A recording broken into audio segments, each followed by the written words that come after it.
All right, let's get started. Thank you for recording this. Good evening and welcome to the Saugatuck Township Planning Commission meeting. It is currently 6 p.m. on Monday, December 13. My name is Rebecca Israels and I'm your PC Commission chairperson this evening. We welcome any and all community members who are joining us on this Zoom call, and we'd like you to know that you are visible to us, hopefully, when you speak, but there's sometimes difficulty in administering those calls. Please have some patience with us and let us know if we're missing your voice. Please enable your microphone when speaking and begin all conversation by identifying yourself with your full names and where you're zooming in from. This meeting will be conducted via Zoom conference in accordance with the Public Act 228 of 2020.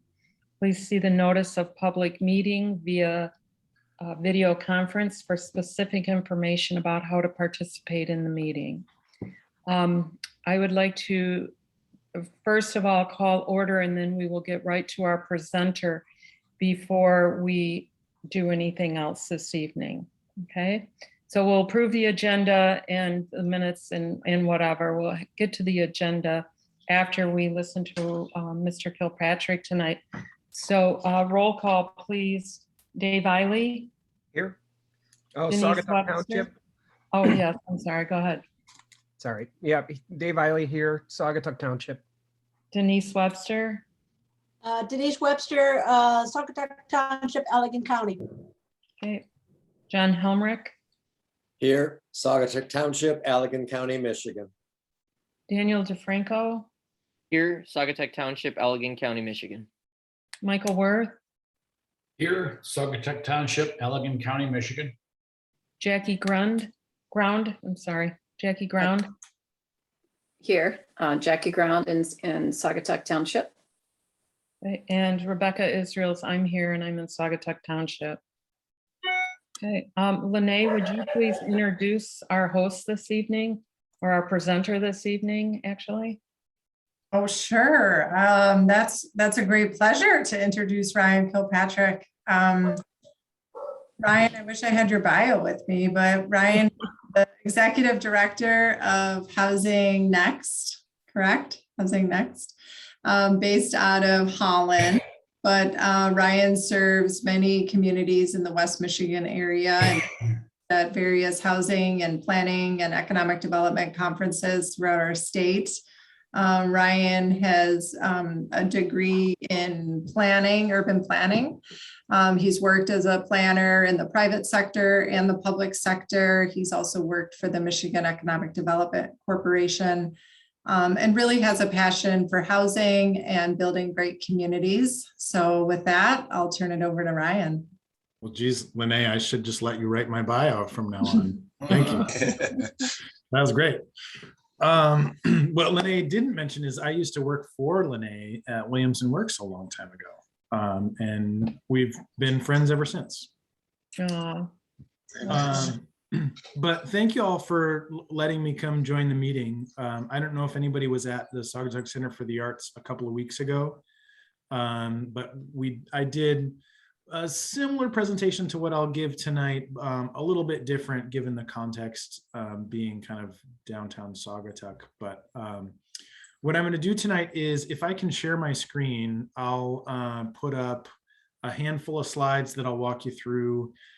What I'd like to do is give you a quick context of kind of our housing market today and a little bit about how we got here, and then talk about opportunities from both a regional scale and kind of community and general scale, and then open it up for conversation and dialogue if you all have questions, if you want to talk about particular mechanisms to finance certain types of housing. This presentation is sort of a mechanism to level set so that we're all sort of talking about things in the same way. And then what I would say is it often takes a little bit of time and effort and energy to really get everybody kind of moving in the same direction. So I don't want you all to feel like we should be totally in agreement and 100% aligned at the end of this conversation. This is step one or step two out of many. And you all will still have some work to do to decide what are your priorities, what are the kinds of markets that you want to serve, and how do you want to go about that. So real quickly, Housing Next was created 4 years ago. It lives inside of the United Way of Greater Ottawa County. So Ottawa County United Way serves both Allegan and Ottawa.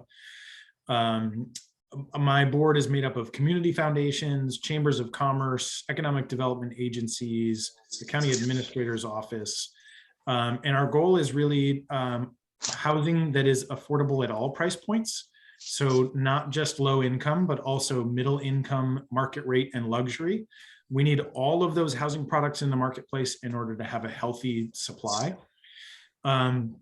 So the way that we operate in the marketplace is, one, we want to clearly define the nature of the problem as we're seeing it in the community, and then try to build momentum towards solutions. And that's public, private, and nonprofit partners all moving in the same direction. Two, we want to build support for public policy that allows for more housing choices, and that's at every price point. Recognizing that historically, and by historically, I mean for the last 60 or 70 years, we have really limited what the market can do in terms of the types of housing supply that can be provided. And so our goal is to really support public policy that allows for more choice. And then lastly, we work with both developers and municipalities to ensure the kinds of projects they want can be fully financed. And so from a developer's perspective, whether it's for-profit or nonprofit, we help to connect them to financing resources, whether it's debt or equity or grants. We've got a pretty big toolbox of potential sources of funding. And if it's a community, we've worked with several communities, including South Haven and Fenville, as well as the city of Holland and the city of Grand Haven, to help them position publicly owned pieces of property that can be made available for housing development. And we can help you to define, what are your goals with that property? What target market do you want to hit? Do you have goals in terms of tax revenue or particular services that you want to provide? So that's a quick roundup of the kinds of things that we focus on. But most importantly is we get everybody to agree on what do we mean when we say affordable. Very often I'll get this question. They'll say, well, what do you mean by affordable? And know that kind of packed up inside of the term affordable is a lot of baggage, right? Some of us, when we hear the term affordable housing, we think Section 8 apartments. Some of us think public housing from the 1970s or 80s. Some of us think, well, it's just housing that I can afford. There's lots of different assumptions that are kind of baked into the term affordable housing. But most of our particular housing providers that are focused on affordability, as well as the federal government and folks like Dave Ramsey, who are financial planners, all define affordable as not more than 30% of a household's income. And so what that means is affordability is relative. So if you earn $24,000 a year, what's affordable to you is different than what would be affordable if you earn $75,000 a year, right? And that's just kind of common sense. We all get that. When you go apply for a mortgage, the bank looks at your total household income and probably doesn't provide a loan that costs more than 28% of your household income. So banks are also using a number that is relatively similar to that 30% number. And so our goal is to think about who are all the people who are in the workforce locally and regionally, who are participating in our local economies, and how do we provide enough housing that can support each of those families and each of those income levels across the community. And obviously that gets more difficult as people earn less wages. So I want to acknowledge at the outset that part of the reason we have a housing shortage is because we have a wage disparity. For a long time, we've seen housing costs and other costs rise more quickly than wages have risen. And there's a lot of reasons for that, many of them kind of wrapped up into what has happened with globalization over the last 30 years and competition for labor supply with other countries. But other issues that also undermine family stability include education, physical and mental health, mobility or transportation, childcare, as well as environmental issues. So what we don't want to say is if you solve for housing, you solve for all social problems. But housing stability is an important element. And even if we solve for wages tomorrow, if suddenly magically we had everybody earning a living wage in Allegan County, we still don't have enough housing supply to support every one of the households in our market. So we would still need to think about, well, what additional housing do we need to build and who are we building it for? And what kinds of housing do we need? And so that's where this next slide comes in as an important piece of data. I have not looked at what are the specific data points for Saugatuck Township in particular, but for Allegan County as a whole, it's important to recognize that there are a minority of households who are traditional nuclear families. And this is true across the state of Michigan. It's true in Kent County and Ottawa County. We often think about providing housing for nuclear families with a mom, a dad, and 2 kids. But that tends to be roughly 20 to 30% of the market, whereas somewhere between 60 and 70% of the market is typically 1 adult or 2 adults with no kids at home. And so we often get a mismatch in terms of the kinds of housing that we're providing, just between what's our usual family size or household size and what kinds of housing are we allowing for, and therefore what kinds of housing are getting built. So what we're seeing in the marketplace more and more right now is a lot of single adults who are the only member of their household. And these folks sometimes want a single family house with 3 bedrooms and 2 bathrooms because they've seen kind of how the housing market works, and they know that that type of house sells more quickly than a 2-bedroom or a 1-bedroom house. And so it's fine for single adults to own a large single family home.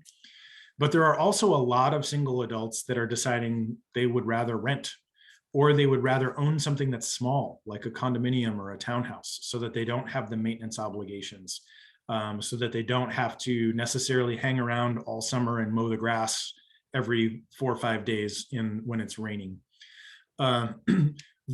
There are a lot of households in our market who are looking for different housing options that aren't necessarily traditional single family homes. But for the most part, we're not providing those options. And so this is one way that we're limiting choice in the marketplace. And I want to give you some examples because oftentimes what happens when I talk about an apartment to rent or a small home, we don't have a lot of examples of what that looks like in our communities today. And so oftentimes our imagination takes us to, well, we must be talking about big, high density projects like I would normally see in the city. And I could be talking about that. That's totally possible. But there are also great examples of smaller multi-unit buildings. The one on the left is a 4-unit building. So you've got a 2-bedroom apartment on the left and a single bedroom apartment on the right. And then the same thing upstairs, 2-bedroom on the left, single bedroom on the right. That's a great kind of a building that you can nest into just about any neighborhood. If it's well sited on the lot, this type of building is designed and constructed very similar to a traditional single family home. It blends in just fine. The cost of construction on something like this doesn't make it like super affordable to low income households. So these apartments are still probably going to rent for $1,000 a month to $1,500 a month for the 2-bedroom. So these aren't cheap apartments, but they are providing different choices in a neighborhood. And so what we want to do is think about over time, the difference between affordability and choice, and how oftentimes over time, choice leads to affordability. And what I mean by that is if we have a lot of choices in the marketplace, that means there's competition from both the buyers and the sellers, or from the renters and the landlords. And the way that that works in the marketplace is if I'm a renter and I have options, I'm not scrambling to find my next apartment because almost everything is already taken. That means I have some ability to discriminate between, do I want a nice apartment or do I want something that's a little cheaper and not quite as nice? Do I want it to be close to town or far away from town? I get to make all of those choices because there are enough choices in the marketplace that I can be a little bit discriminating in terms of the kind of product that I want. What we have in the marketplace today, though, is very few choices. Very few choices in terms of diversity of product and very few choices in terms of just overall supply. There's not enough supply for everybody that wants it. So I talked a little bit about the image on the left. The image on the right, what the top and bottom images are the same project. The top is plan view, so that's kind of the site plan. And there you can see we've got 3 buildings. The 2 buildings on the right are both 4-unit buildings, very similar to what you're seeing on the left. And then the building in the upper right corner, the leftmost building, that's actually 2 townhouses that are stacked side by side. And so then you can kind of see the rendering there below it of how that looks in the neighborhood. And in that rendering, those buildings are pretty close together. They're separated by about 15, 20 feet of space in between. So that's a site configuration that works well closer to town or where you're creating a new village center. But in another location, you might want to spread those buildings out a little bit more, give folks a little more space.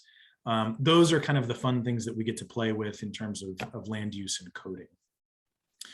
But these are other really great examples of projects that provide for that greater level of choice, that provide for home ownership as well as rental product, where not everybody's responsible for mowing their own lawn. Not everybody has all the maintenance and upkeep that comes with a single family house or all the square footage that comes with that. But each of these examples are still relatively low density as compared to what is kind of a normal garden apartment complex, right? When we think about apartment complexes, we're typically thinking about 150 or 200 units at a time on somewhere between 5 and 10 acres. Each of these projects occupy 1.5 acres or 2 acres each. And they'll have anywhere from 15 to 20 units per project. So we're not cramming a bunch of people into one spot. It's kind of targeted density. We're getting what some people will call this gentle density or light touch density, where you're getting a variety of housing types, but you're not spreading it across a huge land area. It's kind of a light touch. But for the most part, across Ottawa, Allegan County, this is the product that we are prioritizing. This is the product that you will mostly find on the market in terms of new construction. In Allegan County, as we get closer to the lakeshore, this is about the median price for a new single family home. I think this is an Edwin Allen built home, so it's not your top of the line builder, but it's a decent, good quality construction. You can see a fairly nice level of finish, but most of our workforce in the community can't afford this house. Our median income in Allegan County is about $54,000 a year. And so that means that the median income household can afford something probably about $215,000, $225,000 in terms of asking price. And so this is about double what the average family can afford. And yet, this is the average cost of a new single family home in the county right now. So as we think about, what's the median income, what's kind of the average household in the county, these are the product types that can be built brand new today without subsidy and still meet the price point of that demographic. When we think about separating houses on single family lots, larger lots, the larger the lot, the more expensive it is. Especially when we have a community like Saugatuck Township that's pretty well sought after. The cost of land has gone up pretty significantly over the last 20 or 30 years. And so if we're baking in 3/4 of an acre, 1.5 acres per single family home, we're baking in probably $75,000 to $150,000 in land costs just to buy the lot. And then you still have to build a building on top of that. So when we allow for these other kinds of housing types, we're allowing for some of the folks who are earning a median income to afford new construction in the community. Similarly, folks who are looking for a much more efficient, less maintenance, less cost kind of a product. This could be a condo or an apartment, serves a single adult or a couple with no kids really well. 600 to 700 square feet is a great size. One of the things we're seeing happen a lot more lately in terms of floor plans over the last year is a lot of developers are starting to build in an office alcove into the master bedroom. So what we're seeing is younger millennials, Generation Z, a lot of those folks are able to work from home at least 3 or 4 days a week. And there's this tension about, well, shoot, should I have a 2-bedroom apartment so that I have a home office at home? But that tension is, well, if I have a 2-bedroom apartment, I'm probably gonna have to pay $200 or $300 more a month for that second bedroom. And so what we're seeing developers design in now is what essentially is the equivalent of a second closet in the master bedroom. But instead of a closet, it's got no doors and it's an office alcove that gets tucked right into the bedroom. So it's roughly 3 feet by 2 feet. You can slide a desk right in there. Your office chair goes underneath it. You can have your computer monitor and your laptop. And it nests really nicely without taking up a lot of space. And then you get that home office in an apartment unit without having to have a whole second bedroom. The other thing I want to make sure you're all aware of is the tax credit program. There is a federal program that is the predominant source of financing for housing that is affordable to households earning 60% of the median income or below. So when we're talking about service workers, when we're talking about sometimes first-year teachers or public safety employees, folks who are earning usually $40,000, $45,000 a year or less, those folks are essential workers oftentimes, and they typically are making 60% of the median income or below.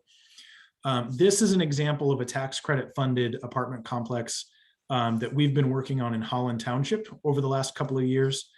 We just got this fully financed, should start construction in the spring. Midwest Construction Group is the developer. This will be on Lakewood Boulevard, just a little ways west of US 31. So hopefully we've got buildings coming out of the ground early spring. But these projects get financed using a federal tax credit. That federal tax credit essentially replaces the equity that an investor would usually have to put in.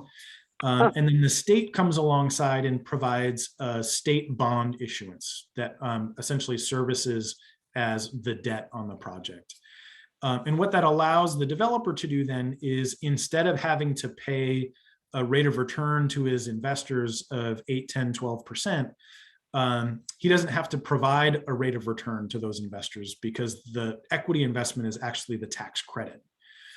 So instead, he's able to keep the rents artificially low, below what the cost of construction is, in order to service income targeted households. So the one caveat with these kinds of projects is it's hard to make the math work on these with just a handful of units. It's really hard to do a 20 or 30 unit development using the tax credit program, because economies of scale are so important in financing these projects. Typically, a tax credit investor is looking for something at least 100 units, sometimes closer to 120 or 150. So, these kinds of projects make more sense closer into town, closer to retail or service corridors. Probably not the best option to kind of put out in the countryside. Real quick, I want to show you some data. Now, this data does not apply to Allegan County entirely, but I want to give you a sense of what we've seen in the marketplace over the last 2 years. So the top part of this graph illustrates the housing needs assessment that we conducted in Ottawa County in 2018. And this is just for a segment of Ottawa County. This is northwest kind of Grand Haven, Spring Lake area. And you can see those numbers: 369, 507, 125. Those are the number of additional homes that we knew we were going to need for sale between 2018 and 2022 and 2022. So we got to work trying to figure out, okay, how are we going to build this extra 1,000 for sale homes? Then we recognized during the pandemic that we were seeing weird, strange shifts in the marketplace as a result of people moving out of urban markets across the country and moving into Northwest Ottawa County. And we said, we should really update this data so we get a better sense of what's happening in the marketplace right now. And now you can see on the bottom, I heard Mike react to this. the number of homes that we need for sale now in the $250,000 price point and above has increased by 640%. So we've seen this massive migration of folks out of other places, out of other more urbanized places and into more rural and amenity rich places. But what's interesting about this is a lot of these folks are still looking for walkable, amenity-rich neighborhoods, right? So what we've seen in Northwest Ottawa County is families that have been living in the Denver area for 15 or 20 years have decided, we don't need to be in Denver anymore. The cost of housing has gotten too high. We're ready to get out of here and move back to West Michigan where we grew up. And housing's still relatively cheap here in West Michigan. So they can sell their house, typically pay cash or close to cash for a house here in West Michigan. And that is having a significant impact on the price of housing here. It's also reducing the available inventory on the market pretty dramatically. So I don't know that these same dynamics are occurring in Allegan County, but I wanted to give you a sense, because you're also technically a lakeshore community, of what we're seeing just 20, 30 miles to the north. I suspect some of these same dynamics are beginning to play out in Allegan County as well. So I just have a couple more slides and then we'll have a chat. This is a project that we initiated in Grand Haven. The city of Grand Haven came to us. They said, hey, we've got 6 acres. It's just north of the airport.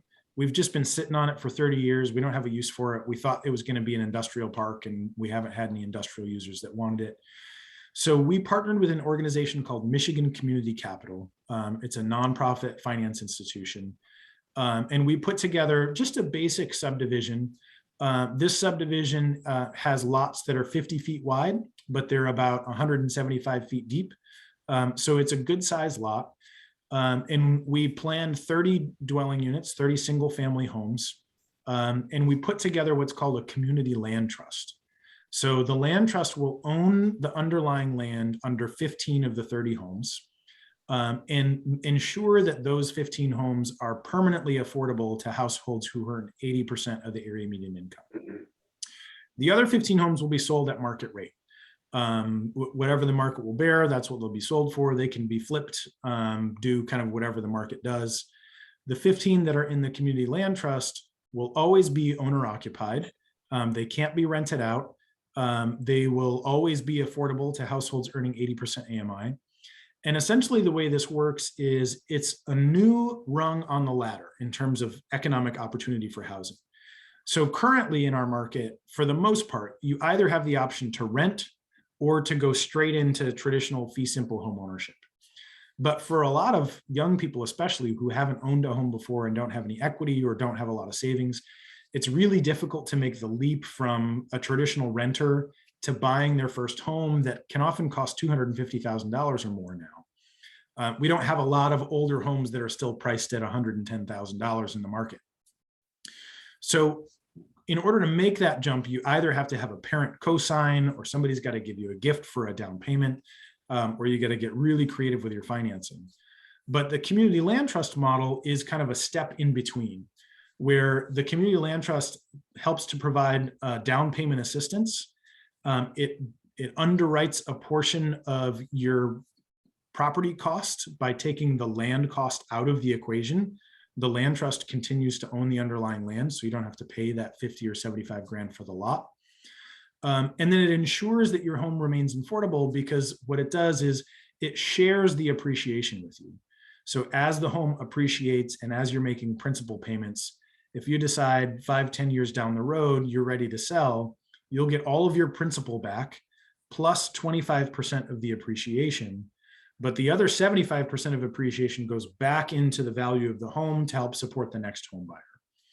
So this is not a model that you would choose if you had the ability to buy a traditional fee simple single family home, because you don't get to take all the appreciation.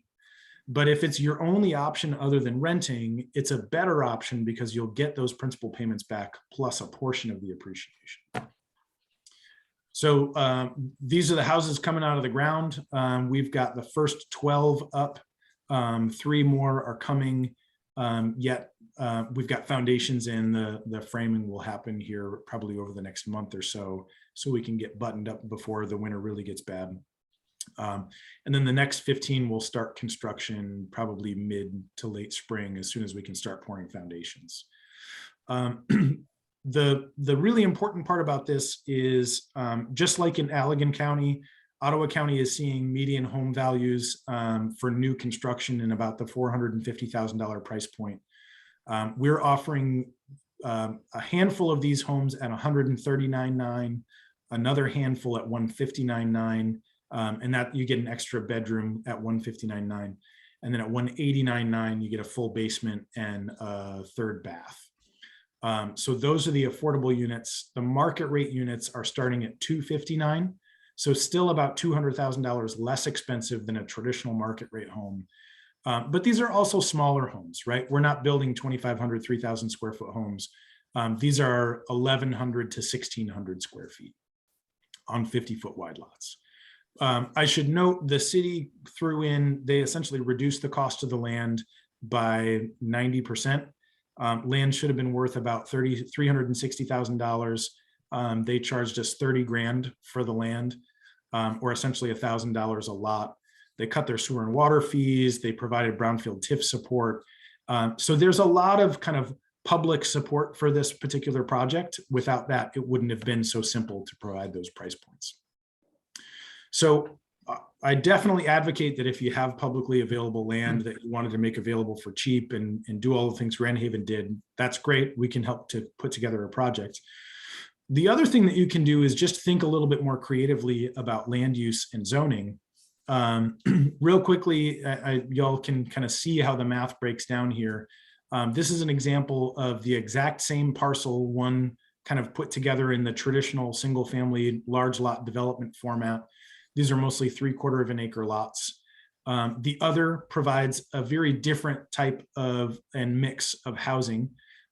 So one, you get 38 new homes. The other, you get 146 new homes. The top one is all single family detached. The bottom one is a mix of single family townhouses and apartments. And you can see the difference between average price, the difference in your lowest price home. But you can also see the difference in new taxable value and the difference in new students to the school district. And then lastly, and the most important thing that I think a lot of us, well, I don't know if it's the most important thing, but something that I think is always interesting is the amount of infrastructure that is dedicated on a per home basis is pretty significantly different. And so if we think about what is the public cost of maintaining that infrastructure over time, and how much do we need to charge each of these homeowners in order to pay for that cost, actually the tax base necessary to support the large lot homes is a lot higher than it is for those smaller lot homes. And so here you can see a little bit different view of how they've laid out those building typologies, how they mix together. Some lots could have 2 dwelling units per lot. Some lots might be attached single family townhouses. But what you get is some shared green spaces. You get lower maintenance properties. You're allowing for that greater diversity of choice. So people have the ability to decide, do I want a big house or a little house? Do I want a lot of maintenance or a little maintenance? And when you have that level of density, you're also baking in opportunity for other kinds of amenities to spring up. With 146 homes, it's more likely that you could support a neighborhood tennis court or a basketball court or a playground, and that all of those homeowners could come together, pitch in and fund that kind of a thing. So what's important to know here is if we're thinking about kind of continuing on with business as usual, where we continue to say, hey, we really want to have mostly large lot subdivisions. We don't want to allow for other housing choices. We don't want to regulate in a way that allows the market to respond to housing needs. If we still want to solve for the number of households that would need housing affordability over the next 5 years, in this example, I'm thinking specifically about Northwest Ottawa County. So you saw the numbers earlier. We need 1,200 additional households who are earning who can afford $250,000 or less.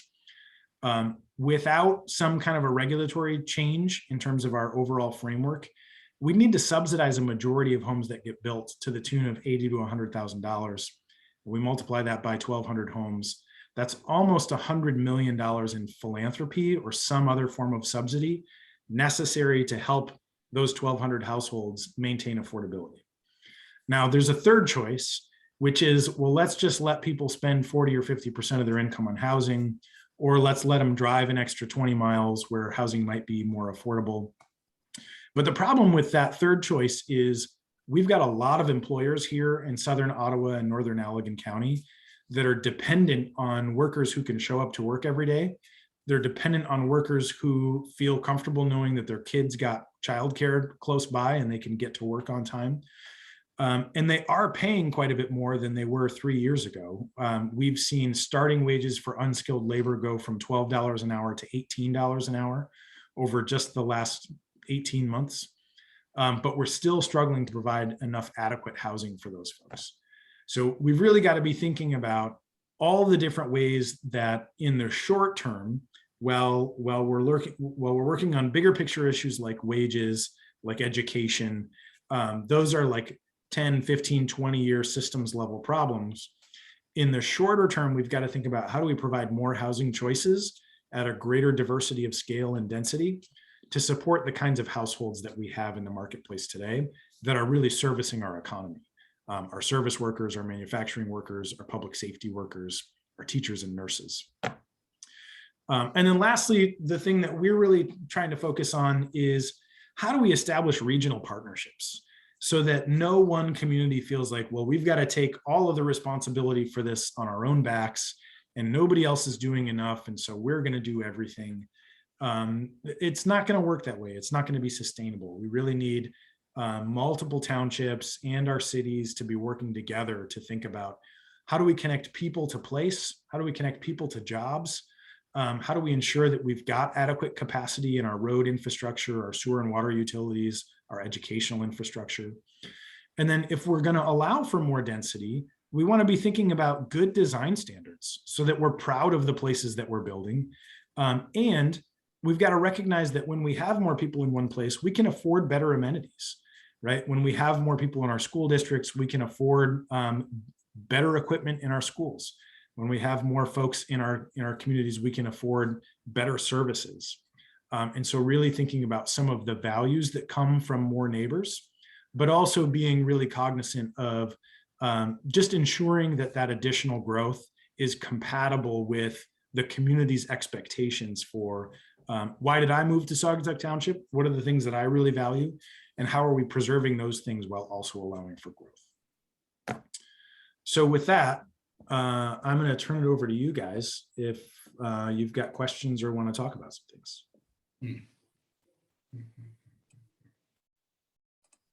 Ryan, we really want to thank you for your presentation. It's just always a pleasure to hear you. And it's a lot of information. So thank you for sending the handout over to us too. Lene, would you mind, because I can't see if anyone wants to ask questions, but I'm sure there are questions. Could you Sure. recognize that? Yeah, sure. If anybody wants to ask a question, you can unmute yourself or use the reaction button, thumbs up, or wave your hand. Or any commissioners, do you have any comments? Denise, I'm I have wondering a about comment. you. Yeah. Denise, was that Ryan, Ryan? thank you. Ryan, I think I was at the last meeting when you came to the Saugatuck Douglas. Yes. Yes. Okay, my question is associated with the attainable housing, the document that we put together, is how are we in the township? I agree that the township, if people are going to be able to afford being in Saugatuck and Douglas, where are they going to go? Into the township. And I support that 100%. But how do we're not developers. The township is not a developer. So it goes back to, does our zoning allow for developers to see that they can come in and do these types of housing develop and so forth. So it really is, where are we missing in our zoning doesn't support these types of activities? Where do we look? Is it PUDs? Is it, I don't, I don't know. I don't know where to go, in regards to thinking about attainable housing is what can we do as a township as not developers? Yeah. Well, I'm going to give you a preliminary answer, but know that Lene is actually the expert in this realm.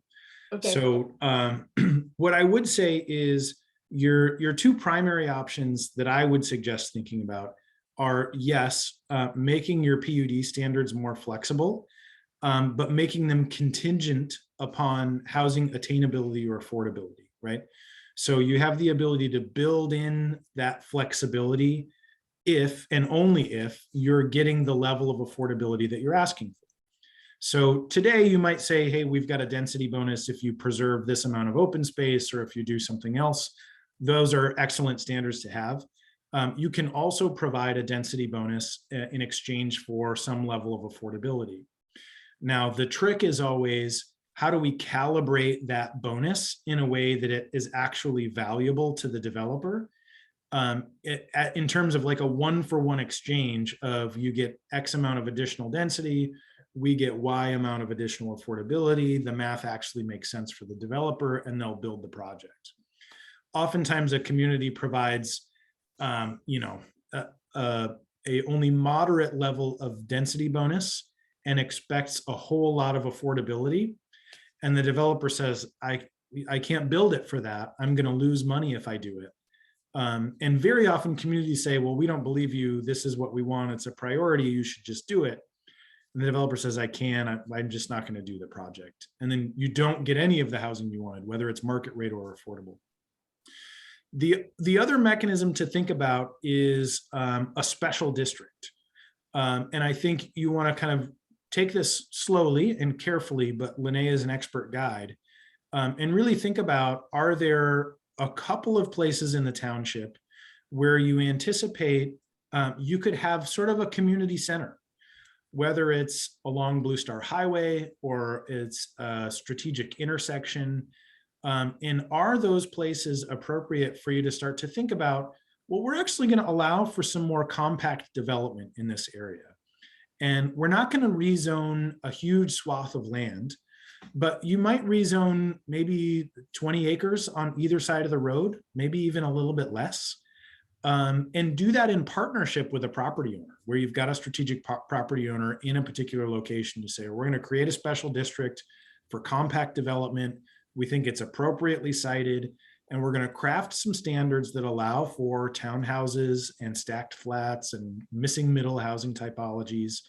And we're going to really partner with those property owners and developers and figure out, how do we get from A to B in terms of the right kind of housing product and the right level of affordability. And I'd be happy to come alongside that effort if you wanted to do something like that, either PUD or special district. The devil's always in the details, right? Both in terms of ensuring that you're getting the good quality and character that you want, and ensuring that you're actually allowing the developer to get something done.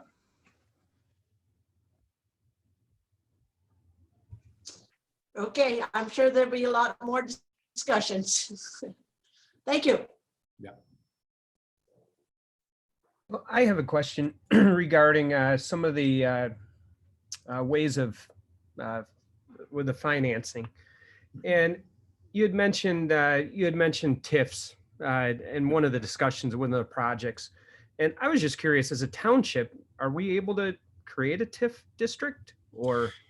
Yeah, well, so what's interesting is actually for quite a long time, Act 381, which is the public act that establishes the Brownfield Tax Increment Finance Authority, has allowed for any property that is owned by a land bank to become brownfield eligible.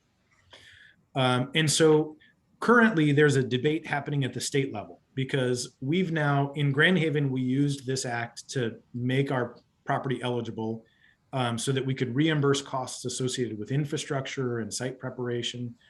And in other communities, they're now using that and taking it a step further because the act also allows you to reimburse costs associated with acquisition and costs associated with sale. So what that costs associated with sale means is if it costs me $250,000 to build a home, but I want to sell it for $200,000, my cost of sale is $50,000. And if there's enough tax increment baked into this project, I can reimburse the development team for that $50,000 difference so that we're essentially supporting the affordability through TIF. Now, this is all laid out in Act 381. The Michigan Land Bank Authority has provided a legal opinion. We've been talking a lot with the Michigan Economic Development Corporation about approving state tax capture for these kinds of projects. But what I'll say is what the MEDC has said so far is we agree this is legal and you're allowed to do it, but the state doesn't want to participate unless it's a downtown project that's a true brownfield. However, they do allow for local units of government to do it on their own. So instead of capturing 48 mills and reimbursing the project, you can capture your local 24 to reimburse the project. So we're doing that right now in Grand Haven. We've also got 2 projects that we're doing in partnership with Habitat for Humanity in the city of Holland, where it's a local only TIF. We'll reimburse Habitat for Humanity a few $100,000, which helps to underwrite the cost of the first project is 10 homes. The second project will be 42 homes. Thank you. And then I had one other question regarding you were speaking about the federal tax credit, and I believe it applied to what was it, 60% of I think it's 60% of the sales maybe, or that were for, well, below that medium income level. Yes. And is that only applicable for if you're selling homes, or is it applicable as well as if you have like an apartment, like a rental project? Yeah, that tax credit program is primarily applicable to rental product. Right. So it's most often used for rental apartments. It has been used in the past for sale, but it's much more difficult to make those projects work unless you're in a really high cost market like a New York City or a Boston, Massachusetts. We have not seen for sale LIHTC developments in Michigan in the last 20 years. Okay. That answers my question. Thank you. Mm-hmm. Right. I know, Ryan, you have a holiday concert to get to for your son. Maybe we could take one more question. I just want to be mindful of your time. Thanks, Lene. I have a question. So, I mean, it's just kind of anecdotal, but I think that we all know that we have a large senior population in the Saugatuck Douglas area. We know that our economy is pretty much based on hospitality, service industry. And so it's kind of a very specific, kind of demographic that we're looking at, especially for like housing. Do you recommend for like our area, we engage in any kind of survey to find out exactly who is looking for housing and what kind of housing options they're interested in? Honestly, yes. I think that would be an excellent first step. And Denise, I don't know if you agree. I felt like there was a lot of momentum coming out of the conversation we had at the Center for the Arts a few weeks ago. And I think, so we conducted a countywide study in Ottawa County. The cost for that countywide study was about $30,000. You could do just like a tri-community study that would be less expensive. Although I wouldn't be surprised if we could pull together the financing. We've probably got some business partners between Perigo and Hayworth who might be interested in contributing for a countywide study for Allegan County. I think it would make a lot of sense. I think you're right. It is important to really think about what are the senior housing needs for the region, as well as that really interesting dynamic for seasonal workers.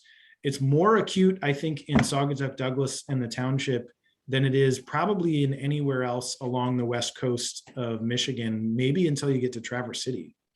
You have such a strong seasonal market that really outcompetes everybody else on the West Michigan shoreline. It's probably pretty important to get a good sense of how many folks do we have working in the community on a seasonal basis, and what are their housing needs, right? Are they all living in Grand Rapids and just commuting down 45 minutes 4 times a week?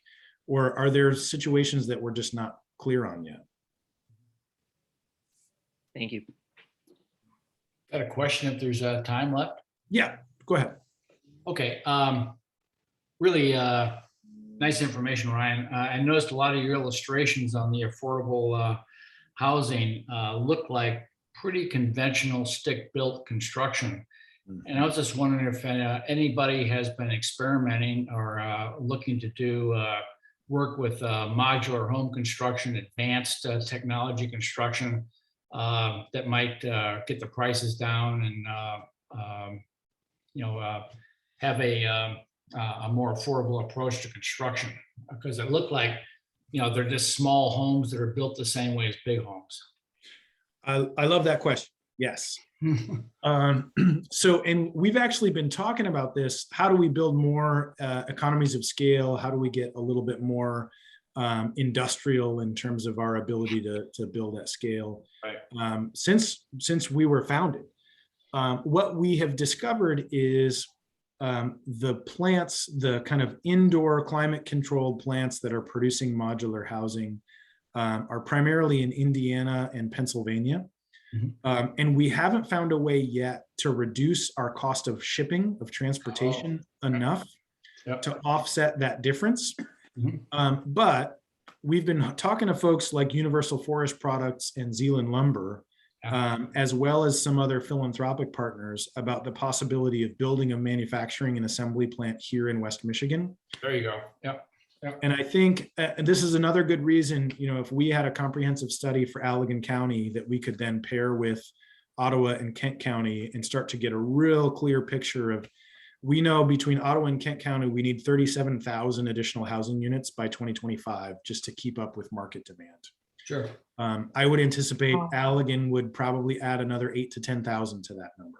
Mm-hmm. Those kinds of numbers help to justify a strategic investment in a light manufacturing facility. Right. Okay. Cool. Good. So thank you very much for allowing me to cut out a little bit early. It's great to chat with you all.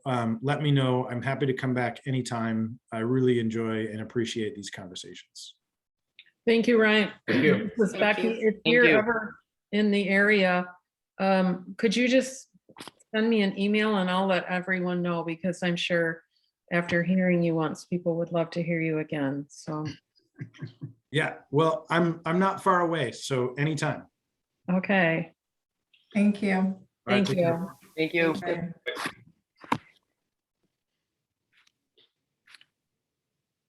That was great.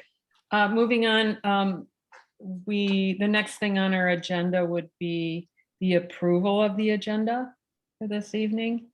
Are there any additions or corrections to tonight's agenda?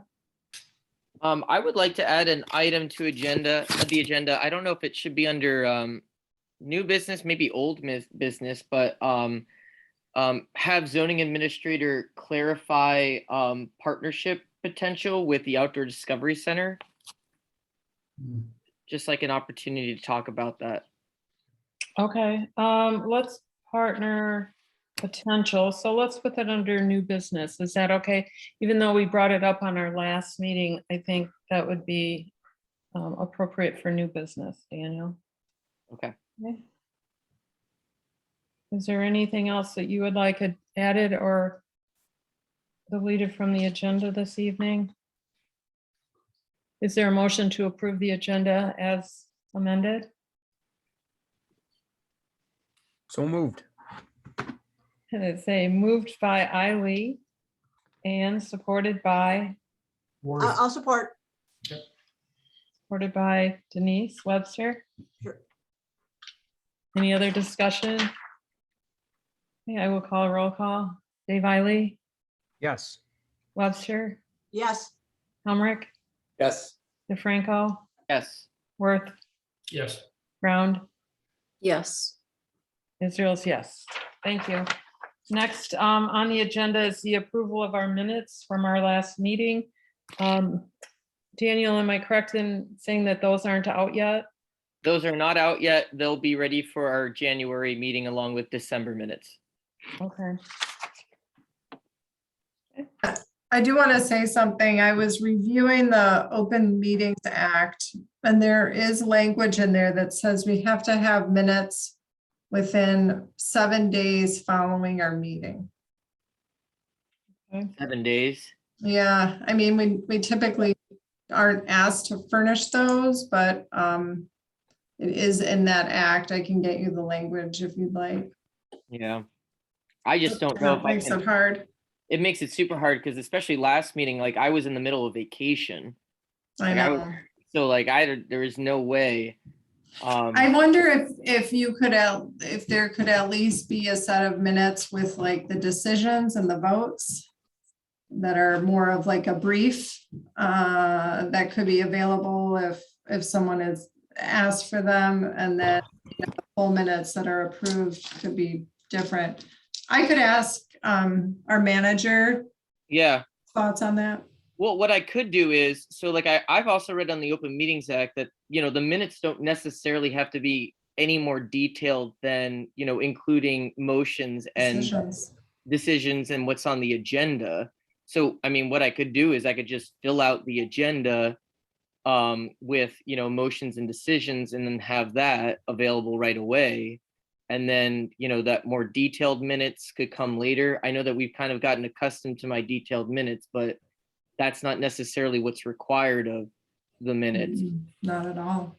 Yeah. But that's pretty much what I was just, thinking as well. Just more of like a brief with the decisions. I don't want to add work, but I also want us to be in compliance. Yeah. No, that's something that could easily be done. Just, elaborating on the agenda to include motions and decisions. And I can make sure to send you a Word version of the agenda. Okay. Yeah, that works. Thanks. There is an audio recording. I mean, does that not suffice? I know, right? That's more of a legal question. I don't know that I can answer, but. Okay. All right. Well, so Daniel, you're okay with decisions? Yeah, I can do that easily. Yeah, just add. And part of why, I mean, we're meeting 2 weeks earlier than normal this time. So it's only been 2 weeks. And I understand it's also the end of the semester at school and you've had a lot to do too. And we do have a recording, but I guess in light of that, it would be helpful if you just had decisions and motions, at least in a format. Okay, thank you. You're welcome. I don't think we need to vote on that, being that that's a normal. All right, good. Next on our agenda is public comments. Is there anyone in the audience who would like to make a comment or address the board in any way?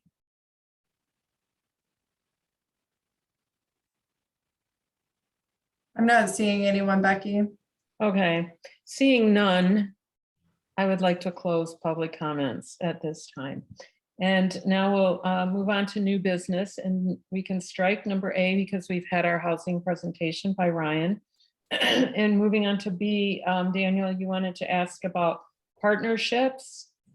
Yeah, so I did want to follow up on a conversation that we had at the last planning commission meeting where we agreed that PC members would meet with representatives of the ODC to discuss the now completed mining site at Old Allegan and 133rd.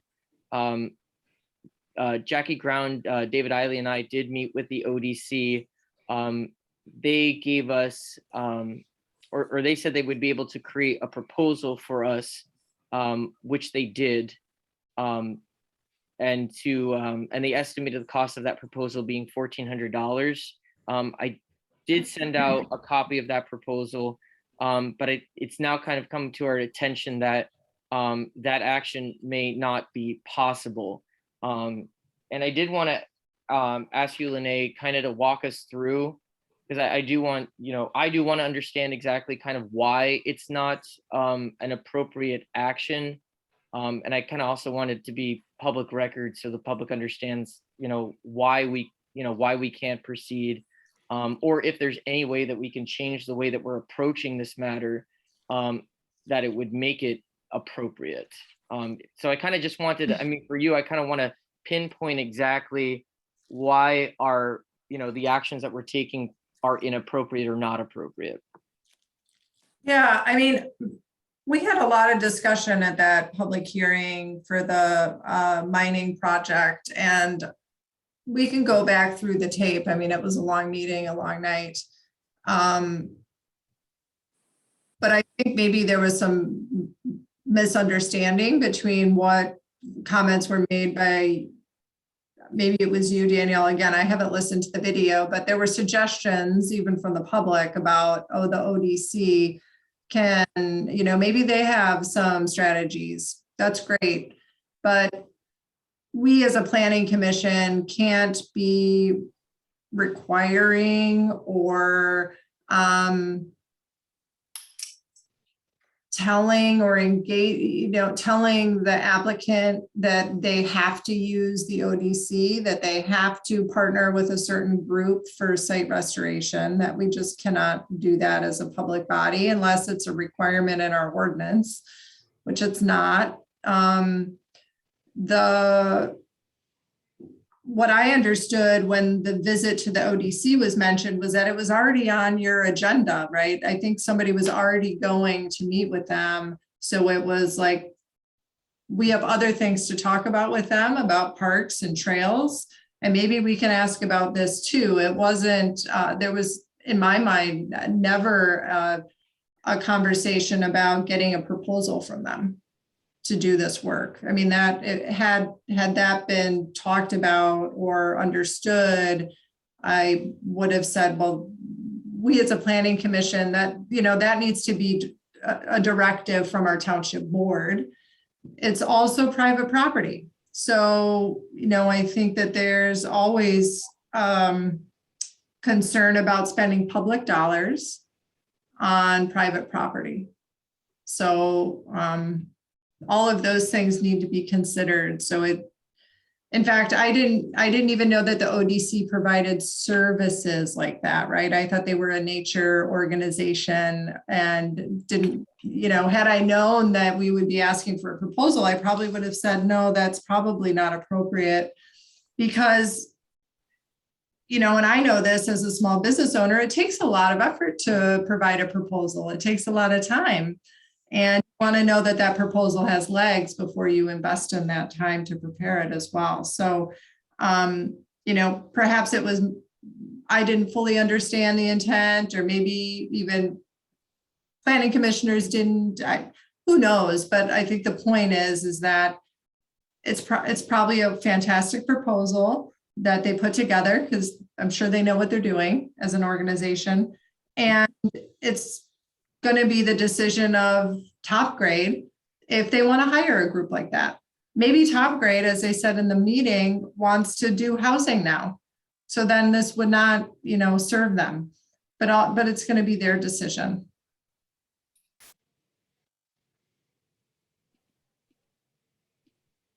Any other questions to this topic, John? Yeah, I want to make a comment on the specific and also maybe just take a little step backwards, broader to remind, because we have new planning commissioners, but the conversations between the township and Outdoor Discovery Center kind of started in earnest back over the summer when we arranged a meeting with their executive director and the number 2 in command there. And we were very careful to make sure, we wanted to have at this initial meeting members of the township board and the planning commission and staff, which we did. And we talked about a wide range of things. We tried to learn more about what was new with them and things that they had done in the last few years that maybe we didn't know about. And then more pertinently, what sort of things might we work together on? And the discussion was wide ranging, from them giving us advice to maybe bringing, solar panels and solar energy to the township hall, to park management, which they do, to, as I said, a wide range of things. Then as we started our special committees and had more focused questions and issues on ordinances, different people, whether they were board members, planning commissioners, or members of the special committee, were introduced to staff at ODC to ask questions, to gather information. My recollection and my notes from last month's planning commission meeting is that we did agree to have that representative group that Daniel mentioned meet with Outdoor Discovery Center specifically to ask about what kinds of things have they done or could they do in an advisory role relative to any kind of project where there's, land reclamation and restoring it to its original, the way it was originally before, whether it was a mining operation or something else. So what I thought, and I'm speaking now as a member of the planning commissioner and a member of the board, I thought the point was get their feedback / proposal with costs that we would then, the planning commission could look at this and maybe recommend if they thought this was something that the board should endorse. The conversation, at least as far as I knew, was not about, saying top grade, we want you to work with them and we want you to pay for this study. It could have been the township agreeing to pay for it to learn more about this type of issue with reclamation, because we may be facing more of it in the future. Right. So again, maybe there was some kind of disconnect, but that's what I was expecting, that they would propose, the planning commission would look at it, we get feedback from staff and zoning administrator, and then either take it to a next step to the board or not. So I think that is some of the confusion that Daniel's voicing here, in that I guess what I heard this morning is that township staff informed the ODC that we wouldn't be working with them on this. And that was not my expectation, that we were still just gathering information and getting ideas, as we will be with many other things, as I just outlined, as our committees move forward, because Outdoor Discovery Center, has a monopoly, that's the wrong word, but, expertise and things that they can do, some for cost, maybe some not. And so I think, Daniel, thank you for bringing this up just to clarify it, but I don't think there was ever an expectation that this was something that, as Lene pointed out, we couldn't require the landowner to participate or do this, but that we might say to them, do you want to talk to us about this potential service? Because we're waiting for them, as we all know, to come back to a future meeting of the planning commission with a new proposal, because we found many things lacking last month in that. So I wanted to add that, just the background, some background and some specifics to this. And Well, I feel like, I guess I think there needs to be a conversation about sort of the chain of command, perhaps, like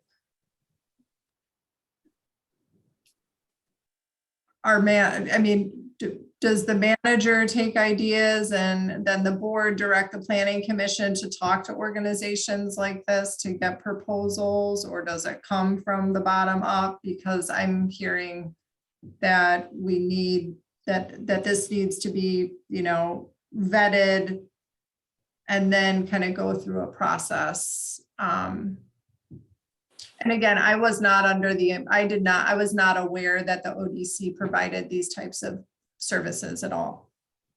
So. well, as I said, the board is well aware. For a fee. Board members were involved with the reaching out to what kind of things could we possibly do Right, but the board didn't tell the planning commission, oh, go get a proposal on No. what it No. costs to have land reclamation study. No, No. that was I believe, a suggestion from the planning commission. Mhm. And that's why a meeting was held and a proposal came in, which seems to me that, as I said, in my view, hadn't gone along the chain of command. And I thought we might be discussing it more within the planning commission before we decided if it is something we wanted to ask the board what their thoughts were. So it just struck what I heard today, that to have it thwarted so quickly kind of seemed out of the process. Jackie or indeed. Dave, do you have any input there too that you would like to add? Well, I understand everything that Lene is saying, but I also agree with John. So perhaps it wouldn't be prudent to pay for this proposal for this particular project, but it might be in our benefit to do it for future, should this arise again. It's an educational thing more so than being able to force, as you said, topsoil to follow through with their recommendations. So it's a little unclear, which is the right way to proceed, but I think it's worth looking into or considering. Dave? Well, I too I didn't realize that the ODC, that there would be a contract involved with it when I was going into it, which that's just my naivety. I didn't know. And so, I didn't either. But and so when, but after hearing this discussion, I tend to agree with what Lene's saying about how, if it's project specific on private property, that doesn't really make sense for what we're doing here. But I also hear what John's saying, and I think maybe the whole idea of this could be turned, and then it's looked at more broadly. So it's okay, how do we, and I don't know about the proposal thing, I'm just kind of speaking generalities, but maybe if we were speaking with them, okay, how do we deal with abandoned mining projects? How do we deal with open space areas that are unsightly? How do we, deal with these things as opposed to project specific and maybe community wide? I think maybe that's more what we should be looking at. Yeah, I think that's Dave. I think as this relates to the Rural Character Committee, if there's a desire to amend our zoning ordinance for special use standards for mining projects, and there's a need to explore best practices for reclamation and land stewardship, and the planning commission, we're working through the zoning stuff, and the planning commission maybe says, boy, we could use some more expert advice on this. Then I think it's a conversation with the township manager, the township board. Can we go to and say, hey, as a planning commission or as a committee, we feel like we need some more expertise here. Is there budget for us to work with this expert, and that way, going into it, the outcome is that you're going to get a list of best practices or zoning language that could apply across the board, not just for one specific project.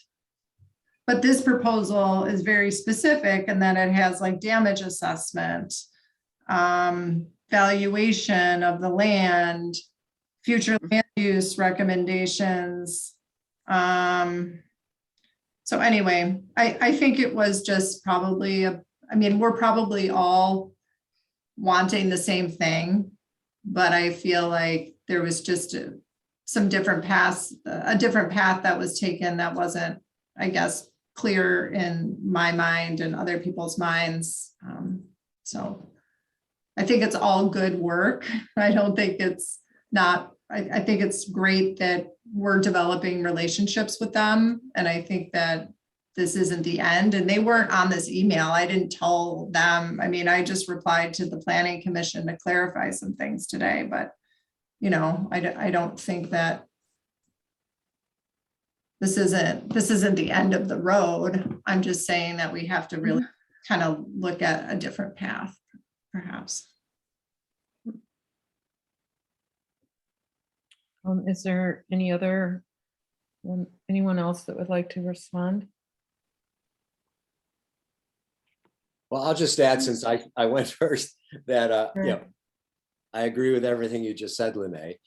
And I think it's sort of part of what we're discussing, that if we're out gathering information, doing research, I'm concerned that that anything gets, you know, someone takes it upon themselves to stop something before it's really even gotten into the discovery phase where it's being shared and discussed. So I think we need to, and this is a broad we, whether it's board, planning commission, staff, need to communicate better and share information and be careful about, you know, maybe whether, it could be any one of us inadvertently might give someone the false impression that we were going to enter into X agreement on whatever issue, versus acquiring the information, sharing it, putting it through the proper process. And again, my view was, this came up last month, which was only 2 weeks ago now. As you said, this meeting is early, and ODC responded very quickly. This was shared with some people, but you know, it's so early on. The full planning commission hasn't discussed this, and it certainly hasn't been shared with other board members as of yet, except for myself. So again, I just think it's making sure we're cognizant of what our expectations are on what the processes are here, because it's going to come up, because all the special committees, all the planning commission, there's so many people out there, you know, seeking advice and doing great research. And I just want to underscore that these things take time. And as I've already said, it was a surprise that this conversation might have been stopped, you know, 2 weeks in, since the planning commission agreed to have 3 members meet with them and then get a proposal back. Hey, John, I'm somewhat disagreeing with that conversation. I'm more with Lene. My understanding with our conversation was it was okay to go ahead and meet with ODC, but nothing was coming, no proposals, nothing was going to come out of that meeting, is that they were going to go up to become more knowledgeable. Right. And nothing to this extent. That was my take.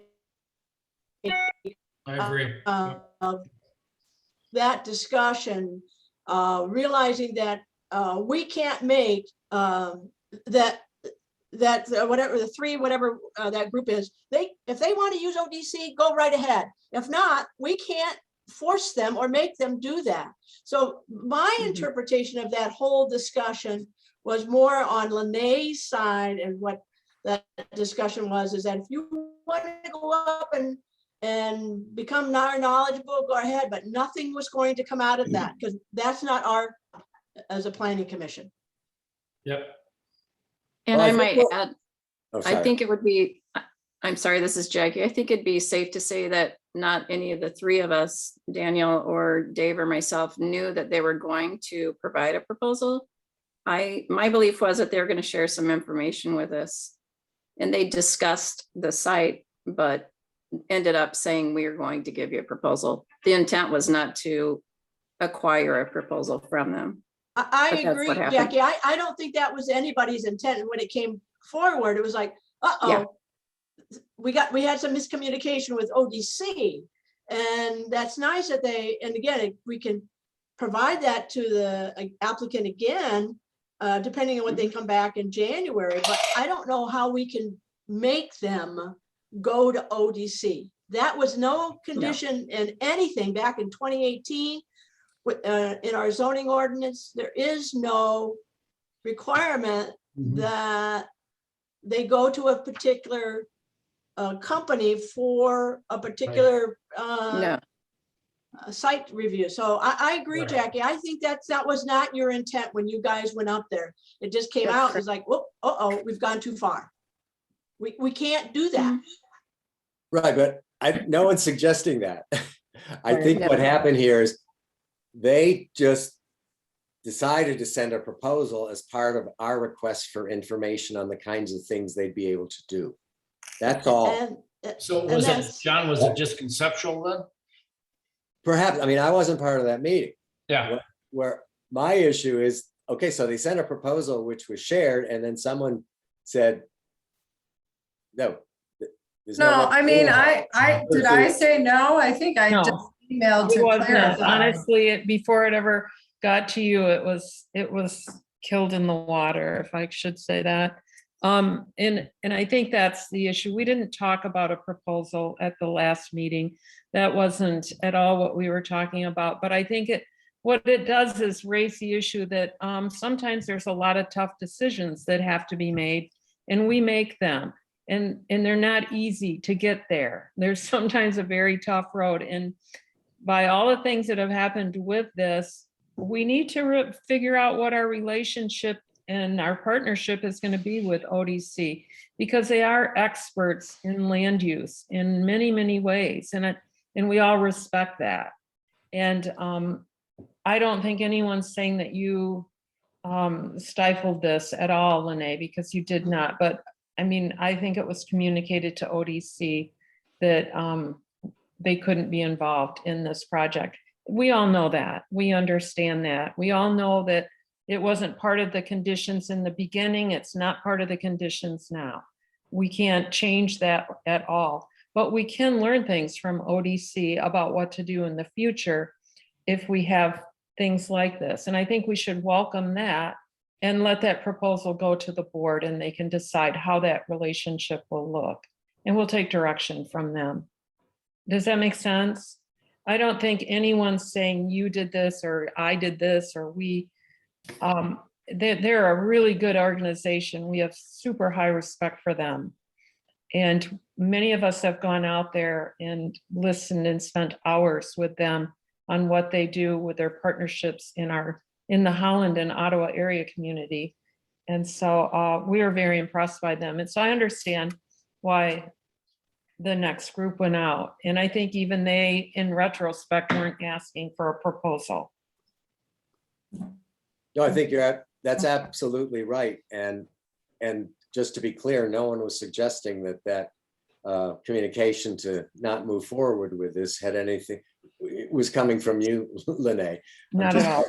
I was just worried. I was gonna No, look at my I email was just again. trying to Like, be oh, very. they weren't copied. I was feeling like No. because It I was said respect to- our community relationships that we have, and I wouldn't want to No, that Oh, was we know not, you do. feel like we don't value what no they're. one was suggesting that. It was Okay. shared with you just to look at it the way it was shared with me. Yeah. So, Yes. and Good. Okay. that's all. So let's just be cognizant of the process, and if we need to, if somebody responds, more aggressively than we're asking them to, we just need to tell them that. But that doesn't mean stop communication on that issue, because we can Right. all learn from them, whether it's. for Well, this I project mean, or maybe another. Ryan, right? Ryan, he's from a nonprofit and they have a budget. And if we're asking for his professional services, I mean, we've gotten a few hours out of him gratis. Yes. If he's helping with some kind of other thing, I think we should expect that we might need to compensate him for his I've time. been asking that question. Ryan's, he's presented to the board, the planning commission twice. I mean, yeah. I keep wondering, so how much can he do on our behalf, as you said, before that point? So again, if that would probably be a proposal, that doesn't mean anyone's saying we're entering into an agreement, but Right. I want to learn more and more from him, as I do from the Outdoor Discovery Center, as I think we all do. So I think there was some misunderstanding, probably from ODC as well. And I just hope we acknowledge that and manage it and not rush into decisions either way, as we're all out there trying to learn more and acquire more to serve the goals of this planning commission and the board and the special committees. Thank you. Yeah, yes. And I think we should always remember that one person may generate one idea, but 10 people will generate 10 ideas. And when they're all together, they're going to generate 100 ideas. So there's so much creativity on larger groups. And so we have to recognize that. And there's always going to be people who will want to kind of stifle that. But I really appreciate what this group does. So thank you for going out there. And I really suggest that we sort of figure out how we're going to partner with them in the future on future projects. Okay. So can we move on to old business? I'm seeing a few heads nod. Okay, let's do committee reports. They're in your packet in a different order. Can I skip to attainable housing first? Just, is that okay, Denise, or would you like me to wait? No, I'm fine. I'm Okay. just moving around my papers. Okay, I noticed it was in our packet first, so I thought if people were reading it, that might be what they're seeing. Okay, that's fine. Okay, And I apologize. I had a computer upgrade, so if things get a little nuts in regards to going on, and I apologize, for some reason my connection is unstable, which has never happened in the past, so I apologize. okay. In regards to the document that I sent, and again, this is labeled as a final draft from our committee, and our committee is hopeful that we can get it to a final recommendation soon. We did not meet in December. We will meet in January and have any further discussion and any other things that we need to add. And we will be happy to do so, and with the intent to submit this to the commission, hopefully for sure February. And you see my document, the page 1 is just the background as to why we're even having this discussion, where it comes from, and really what leads to our committee goals, which starts on page 2. And it really is talking about what Ryan did, is, do we have in our zoning ordinance allowing for housing to be achievable and reasonably priced. And we use the word target buyers, and I provided some information about what I found in regards to who are our target buyers. And as you see from July, this is what in the township, this is township data, is what our median household income is, average household income, and so forth. And then our target buyers, it really is what he talked about, is that the occupants pay no more than 30% of their income. And that is a national, what comes from the national as well in regards to the level of housing. And also you will find that there's another one, households with incomes between 80 and 120% of area median income. So I think in the bottom line is, and I provided some documentation of where I got that from, evidence of where I got that from, is that really that is our target buyers. And we were looking primarily, I'm going to tell you that we were looking primarily at buying a home. We did not address rentals, realizing what's happening in regards to the legislations and so forth, and felt that that really was at this time outside the scope of this committee, is the rentals. That doesn't mean that that's something that maybe should happen later, but that was not our, we had a large discussion on that, but also realizing that is probably a larger issue than what this committee could look at in regards to zoning. We were looking at the zoning document. So as you look at the action steps, Ryan, we brought Ryan in, so we did complete that. And we talked about, different dwelling types.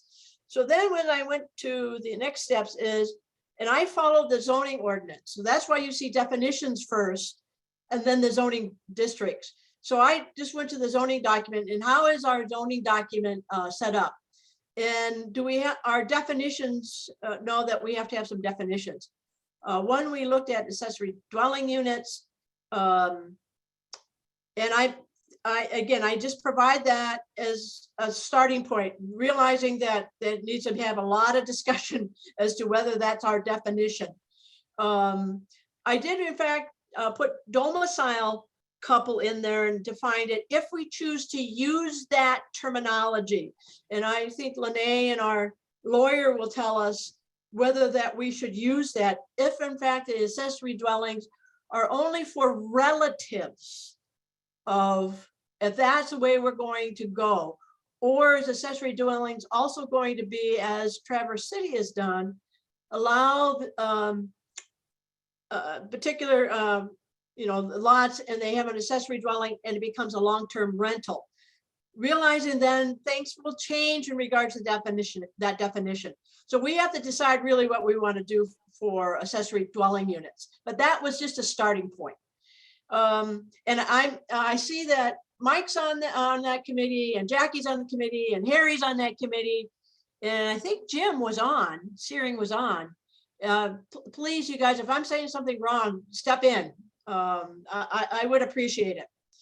Also, we talked about live work units, which again is happening countrywide. And we had that discussion some time ago, and whether we should look at that. Mixed use residential commercial building, not just a lot, the building itself, and whether that is appropriate, possibly in the Blue Star district or down on 89 or someplace. We may have to define where that is. Modular homes, and I think Mike brought that up in regards to defining what modular homes are versus mobile homes. I mean, there's a difference between, they're both manufactured homes, but the difference between mobile and modular. And we may need to define that. And also the need to define townhouse, because I don't believe we have that in our zoning ordinance as well.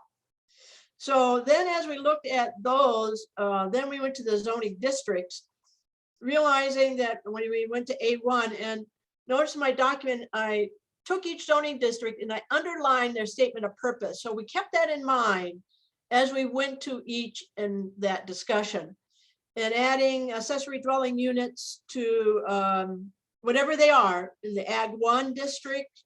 And if you go to page 3, add accessory dwelling units and live work in the A2. As you see in part in 3 is, and this is something that Ryan even talked about, is whether we have a special district. Do we create these special districts that allow for the townhouses or the difference in densities, or smaller dwelling size, smaller lots? So we may need to massage that a little bit, but creating that special district, and where that is in this township, I don't know. That's going to have a lot larger discussion as to where that actually fits, or is it an overlay? And it's either we're going to create a new district or an overlay to allow these activities to occur. And again, it's the purpose is to allow for the multiple types of housing, ages, abilities, incomes. Does that district then allow then a developer come in and, or an individual come in and create that housing? In R1, add accessory dwelling units. You see under R2, and I have this highlighted, do we allow accessory dwelling units in those districts? And that, I think it needs a greater discussion because of how it affects the lakeshore and water. And I don't have that answer. That's why it's highlighted. We had made no changes in C1, or recommend no changes to C1. In C2, our district allow for the mixed use residential commercial building, a live work unit. No changes in R3 or C3, excuse me. And recommendation in the industrial to add live work units. And so with that, then also that realizing that if we are creating these accessory dwelling units, live work units, residential commercial building, that we would have to then create supplemental regulations for each, if I'm not mistaken. And I put them in Article 5, Lene, whether that is correct, I don't know. But we also realize that we're going to have to do something more than what are just say accessory dwelling units. Well, what are they? And then as you see on page 5, 6, I don't know, is it through 7? Are examples of ordinances from other communities, not saying that it fits within this community, but it may be a start for the discussion as to where it fits. So that's really the draft that we already, we did not touch rentals, we did not touch PUDs. We didn't even go there. And I don't know whether, again, if this is where we should start, and then those others create other discussions, but not wait if these are really kind of the starting point. So that's that's all I got.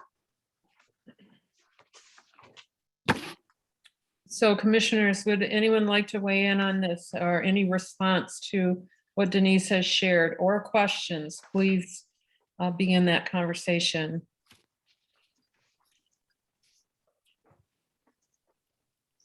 Denise, I had a question for you. So I'm wondering for definitions, did you look at like defining maybe like a studio or an efficiency apartment? Because I don't think our zoning ordinance does that. And I think we just have a blanket minimum square footage of 600 feet for apartments. And then there's this weird like associated 800 square feet of storage space. So I don't know if you looked at that at all, just because I don't know, like maybe apartments would come up, but maybe that falls more under rental. I don't know. No, Daniel, we didn't, but if that is something that that would help to have a better definition of those, I can certainly look at that. But no, we did not, because that was nothing new. So we did not. So if that is something, Lene, especially if you think that we need to do a better job, I can make I think you've done a great job, by the way. You guys have really taken this to heart, and I just want to compliment all the groups, frankly, but this is really amazing. I do think the square footage for the apartments, we might want to, if we're changing the minimums, we should look at that, and that storage area too. I do, Daniel, I'm glad you brought that up. Grand Rapids has what's called a micro unit, and actually instead of having like a minimum size, it has a maximum. So, and micro units don't count towards the density calculation. Our zoning ordinance doesn't even really have densities for multifamily. So we've had people come in and want to do a PUD, and they're like, well, how many units can I get? And we don't really have a way to calculate how many units you can get. It's like, provide a design and we'll react to it. Right. Which, from Ryan's perspective, might be great because it's really flexible. But I think the developers are a little uneasy because it's a lot of gray area. So that said, I think looking at density for PUD and multifamily, which gets into that conversation on the square footage of a unit in an apartment. I don't know that we should even require you to have storage space. I haven't ever seen that 800 square feet. I understand why we have it. I just don't know that it gets us anywhere dictating that. Well, I think it does, because I mean, when it all comes down to it, somebody's got to live in this space and they got to accommodate, basic living requirements. And so if there's a, 1 or 2 bedroom apartment with no storage space, is that really livable? But Especially in Michigan, so I think it Yeah. can be accounted for either in the square footage of the apartment or the adjacent storage capability. So otherwise it's not livable. or maybe people don't have a lot of stuff and they don't need to pay for that, that, because that cost of that space just gets tacked on to all the rents. But And it's real. fixed amount. So in a way, for somebody who is a minimalist, who doesn't need the storage, they're being penalized because they're having to pay for that storage space they may or may not use. Everybody's got to live and everybody's got stuff to store regardless. I mean, I think to say that no storage space is required in an apartment is just, it's crazy. I think it's realistic. I just don't know. Sure. I just don't know if we need to mandate it. Not mandate it, but just account for it. So it's got to be, if somebody's going to make a proposal for a rental community, they're going to say, okay, we've got, so many square footage for the apartments, and then we're going to account for X amount of, storage capability, and just have that included in the proposal so that it doesn't get dismissed. Otherwise, you don't have a livable community. That's all I'm trying to say. Daniel, I'm sorry, we do define apartments in our zoning ordinance. Yes. So it really is not a change in the definition. Would have to go back in regards to where is it allowed and what is the regulation for that apartment. Is that correct, Lene? I don't want to change the definition of apartment. No, I think you were also wondering, are there different manifestations of apartments? Like there's a 1 bedroom, there's a 2 bedroom, what if a studio where there's no bedroom, or a micro unit that's even smaller that has like convertible spaces? So would that be under, if we want to go there, special regulations? Because we're going to define apartments, and then that's got to be someplace else, right? Under some other regulation. I don't know where that is, though. I don't know that I can solve that right now. Okay. Okay, I'll put that. I'll have to do some. Well, this is something that the housing team can address in their next meeting. When do you meet again, Denise? January 1st Wednesday of Okay. January. I don't know what that date is right now. Okay, Okay. I'd have to look at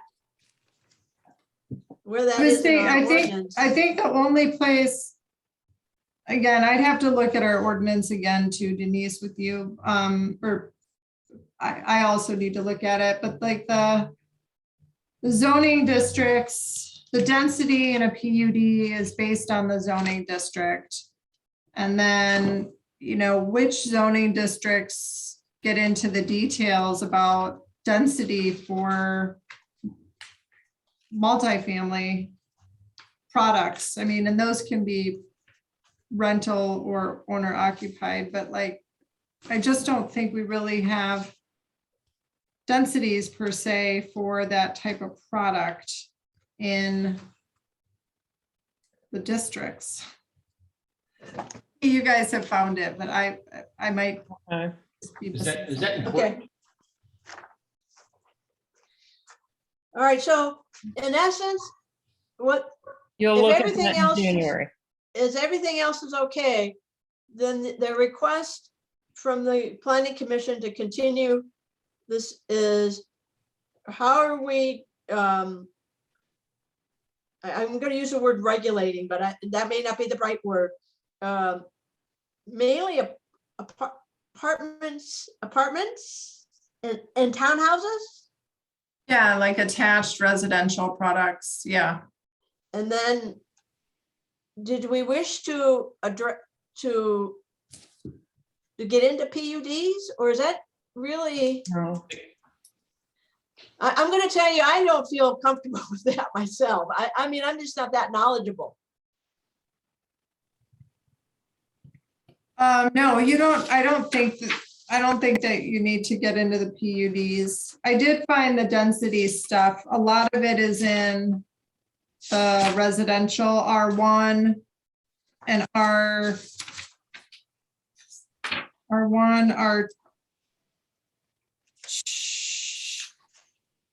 R1 mostly has the multifamily stuff. If we don't get into PUDs, who is? Well, I think the PUD, there's probably two things that I've come across in the PUD. One is the minimum acreage. I think we require 5 acres. You know, there might be a PUD on a smaller lot. I don't know why we have the 5 acre. The other thing with the PUD is we might want to look at one of those bonuses for affordable housing that I mentioned. All I'm trying to suggest here is that within the scope of affordable housing or attainable housing, that it's housing.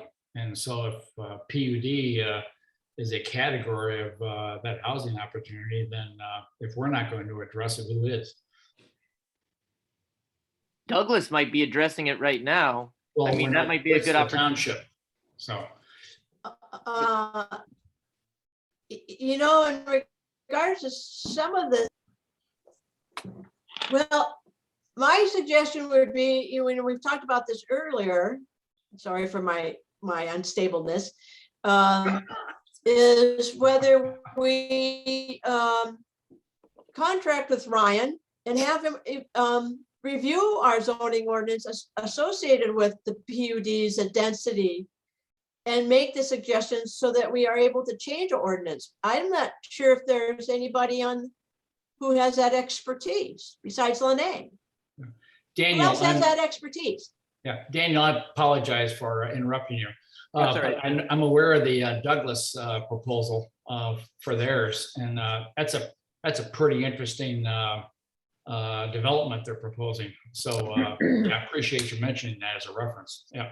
Yeah, I just think it might be I mean, I don't think we should drop the issue totally. I think that it's a continued conversation, Mhm. and that, that might be actually a good point to, we get this stuff done, and then maybe that's a point where we're like, okay, we're doing PUDs. What other communities in our area are looking at PUDs? So There you go. Yeah, share resources.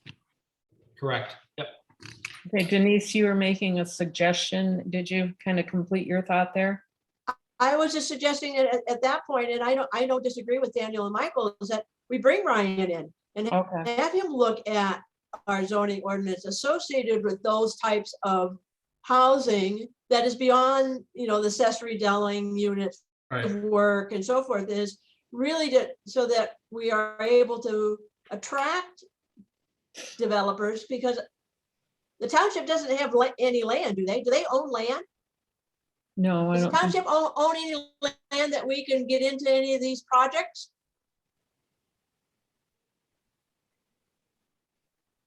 Beyond parkland, I don't know. I wouldn't know that either, but I would kind I of think, John, suggest that because Ryan worked for Lene, we already have an expert in our township. And So it may I'm not be- sure if bringing Ryan in is the answer. But it's a good thought. What do you think, Lene? I think that once we have things drafted up, We can go forward. we can go forward. We can see if the board or the township wants us to, engage in services with Ryan, or how much, free time he wants to spend just reviewing our proposed changes. Yeah, Okay. I feel pretty confident with all of this as well. Yeah. I do also, Denise, you highlighted that one item in red and yellow with the ADUs in Lakeshore area. And when we did discuss this as a planning commission last year, I think we did say probably no ADUs in the Lakeshore area, like R3, the R3B. because of what you mentioned, Denise, like the carrying capacity of the roads, of the land, the critical dune, the high-risk erosion, that for those reasons, there was some concern about that. I don't want to speak for the rest of the planning commission, but I do recall that. And I know that's what you were thinking too, when you guys highlighted that in yellow.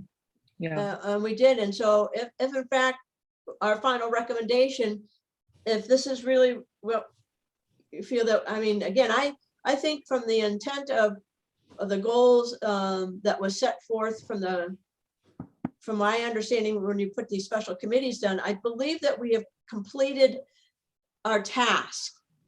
Okay, and if this is something at least we want to get started on, realizing that there may be some other ones with the densities and the PUDs that we want to continue to try to clarify or improve, then that should be another kind of another recommendation that we do at a later date, because I think that's going to take a lot of discussion. I think we're going to spend a lot of time just discussing the AD thing for sure. Oh, yes. And these changes to just the dimensions, right? I think if we hit on the dimensions for single family, reducing those, the dimensions for multifamily and density, if you're willing to add that, and then the ADUs, that's a big change here in the township. it is. And then if you want, Michael, I mean, I can look at our PUD ordinance. I can look at some other examples, but maybe Ryan has some too for the affordability bonuses. And I can come up with some suggestions and mark that up. Okay. So people are mentioning we need a lot of discussion on various things, and that's cool. I'm just wondering when these discussions are going to take place and under what forum. I think that we don't know yet because we want to know what the other committees are working on too. Okay. Be mindful of the planning commission as an entity and me as a person. And I think we need to hear like what all the priorities are and then decide like how much can we chew at once. Mm-hmm. And I've already done some of that meeting with each committee and kind of said, you know, this is more of like a special project, an initiative. This isn't really a zoning thing. Or, you know, economic development and rural character maybe have some overlaps. So I think we just have to look at all of these things because, and then maybe pick, you know, the top ones, you know, the most important things for this fiscal year, and then ask the board. You know, when would that priority list get put together, you think? Well, I wanted to get through, I was hoping we would get. Let's go through the committee reports first before we All right. jump into that, if that's okay. Sure. All right. Does anyone need a 2 or 3 minute break? That'd be nice. Go ahead. We'll just say 3 minutes and be back, okay? Okay. Anyone needs a break?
That wasn't Becky. Yes, it was.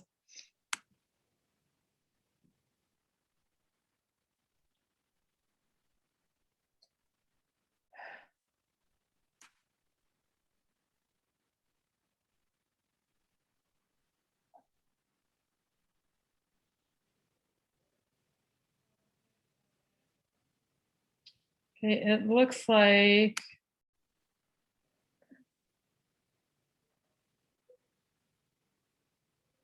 um,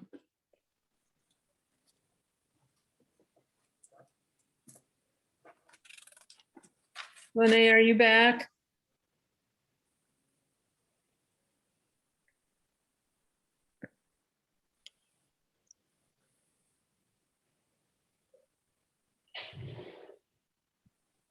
Becky, Lene's not back.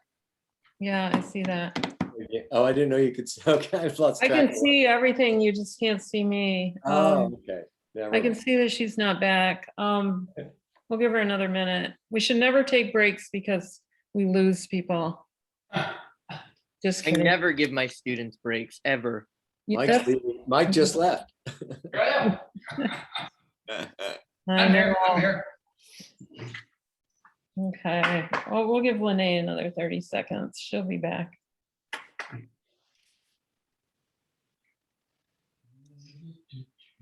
So do you have your kids for 3 hours at a time, Daniel? In one class, I do. You do, and they don't get a break? Good for you. No, I do cut down like 15 minutes of the class so we get to leave early if we have no break, but it's very Okay. difficult to get them back on track after a break. Okay. Well, and here comes Miss Lene. So I think we'll get started again. And John, are you prepared to do the next session on economic development, please? Sure, I'll be the Spokesperson? yeah, well, the filling of the sandwich, which is Okay, yeah, that's a good one. All right, I get it. because we're more modest than the two big slices of bread on the Okay. opposite sides of us. Sure. Shall I go ahead and start? Yes, please. Okay.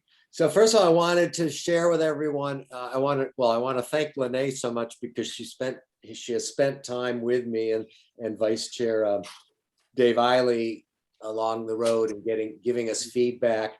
And I want to point out, if you don't know, the members of the Economic Development Special Committee, besides myself and Dave Eiley, are Mike Worth, who's with us tonight as a planning commissioner. And then we, in addition to Dave, who is a business owner on Blue Star, we have two other Blue Star business owners, Missy Corey from Pennyroyal and Kim Zibble, who manages the Big B next to Spectators. So I want to thank them and Lene in particular for the time that's already been spent on this. And what we found when we started meeting, economic development is quite a broad subject. And we realized we're kind of veering off and thinking more about things that might be addressed in the master plan, or as Lene's already said, were initiatives and not straight ordinance tweaks or changes or additions. But where we got to a month ago, having said all that, is the document I'm sharing with you tonight that Mike worked on and Dave and I. And I left it as is just to point out a few things that, again, if they're ordinance related, that's what we're submitting right now to the Planning Commission and to Lene to give feedback, as she's mentioned, about housing in terms of the time and potential expense as we get to our ordinances. I mean, get to our final priorities, initial priorities, because I see this as kind of a long-term process. So number one, and this issue came up a lot, I think, because we do have business owners on the committee, was relative to parking and parking ordinances. And some of the things we would like to suggest and look at are revising in the ordinance 40.812 is where we deal with parking issues within site plan review. So we're suggesting that language there about incorporating it within site plans. We also talked a lot about, right now we have minimum and maximum requirements for parking spaces. And perhaps what we do is just have a maximum and not get so hung up and concerned about minimums as things change in the industries. So that's on our list here. Also in 40.647, this is where parking requirements come in for single family and multifamily units. And we'd like to revisit that as the makeup of these, the families or chosen families that live in these particular places. We also talked about changing the minimum required space size relative to parking. And we're still a little higher, bigger size requirement than the industry trend. And maybe tied to that is requiring or suggesting more use of bike racks and things like that. Number two, again, we're thinking a lot about Blue Star because we see a lot of the potential economic development along Blue Star. We do have existing overlays on Blue Star. This came up mainly because we wanted to understand exactly how that's defined and what it means.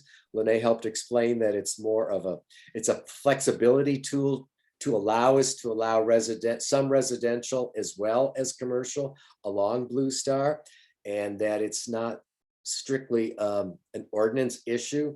But so that's why we're taking it off the priority list, but I wanted you to know that it was something that we talked a lot about and we're concerned. It seems to not strictly be ordinance related. Same thing came up. The highway interchanges, both of the entrances to the tri-community area are within the township.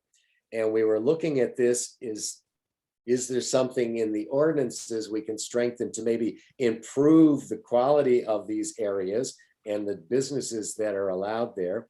And again, a lot of the property right adjacent to the interchanges is owned by the state. And that's why we put this note here to keep this top of mind, but think of it more as an initiative than a strict ordinance change or addition. And talking to groups like SADAVA and the CVB in terms of when people talk about either improving the look or beautifying these interchange areas. John? Yeah. Can I make a comment just for a second here? Sure, please. I think this is it sounds kind of not that big a deal, but I think it's a pretty important opportunity for us on both interchanges to, if you will, to help support the brand integrity, so to speak, of our tri-community here. Because when you get off the highway, if you're a visitor coming in or a developer or whatever, and what you see as soon as you get off the ramp is going to set the tone for what we think the community ought to be about with regard to its character. And it doesn't sound like it's a big deal, but I think it is. And it's not a real challenging thing. But I mean, if we're going to get together with adjacent communities and so forth, this is something that needs to be done well. Not necessarily expensive, but it needs to be done well to set the right tone for what people's expectations are when they come into our community. So right now you get off, from north, southbound, and you get off, at the Shell station, that area, and it's just a mirage of advertisements. So it doesn't really, tell us what the nature of the community is we're coming into. So I think if it's an initiative, I think it's one that ought to be kept top of mind, so we do it right. So that's all I got to say. Yeah. Well, I couldn't agree with you more, and that's how a lot of the conversations have gone, and that's why it still ranks number 3, even though it's not strictly ordinance. So but we've got to reach out to our neighbors and also those other organizations. So also back on the interchange related issue, Ordinance 40.593 we were kind of all reading it probably for the first time and seeing things like that adult use businesses were allowed there. And we thought, well, gee, was allowing it mean that we're encouraging it? And we were set straight that a lot of the things that are come under allowed are there as legal requirements. So we shouldn't be taking those out. Obviously, we would be, any kind of usage would come before the Planning Commission, but that helped us understand it better. But something related to that was the fact that that ordinance strictly, explicitly says that, truck stops are allowed, not gas stations, truck stops. And there's been a history in this community of, trying to stop certain truck stops. So we're thinking, we talked to Lene about this, that in the 40.744, maybe the way to help, strengthen that from our point of view of for not having truck stops would be changing the minimum frontage on Blue Star. So that's that's as number 5. So that is something we're recommending we proceed with considering. Electronic vehicle stations came up as a goal. And again, this seemed now that with so much going on at the federal and now the state level, encouraging in EV stations that, they're not prohibited, they're allowed. So again, it's probably not a specific ordinance issue, but something we should be watching as, other forces might be helping us develop or have more opportunity for EV stations. I think right now there's just, two such of these in the township, and they're in private property. So again, we're going to keep this on our list to look at, but not as a strict ordinance request. New business details. Again, we talked a lot about this, and this really falls under initiatives and other kind of things we can do. Like the township right now has an RFP out to redesign and come up with a new website for the township.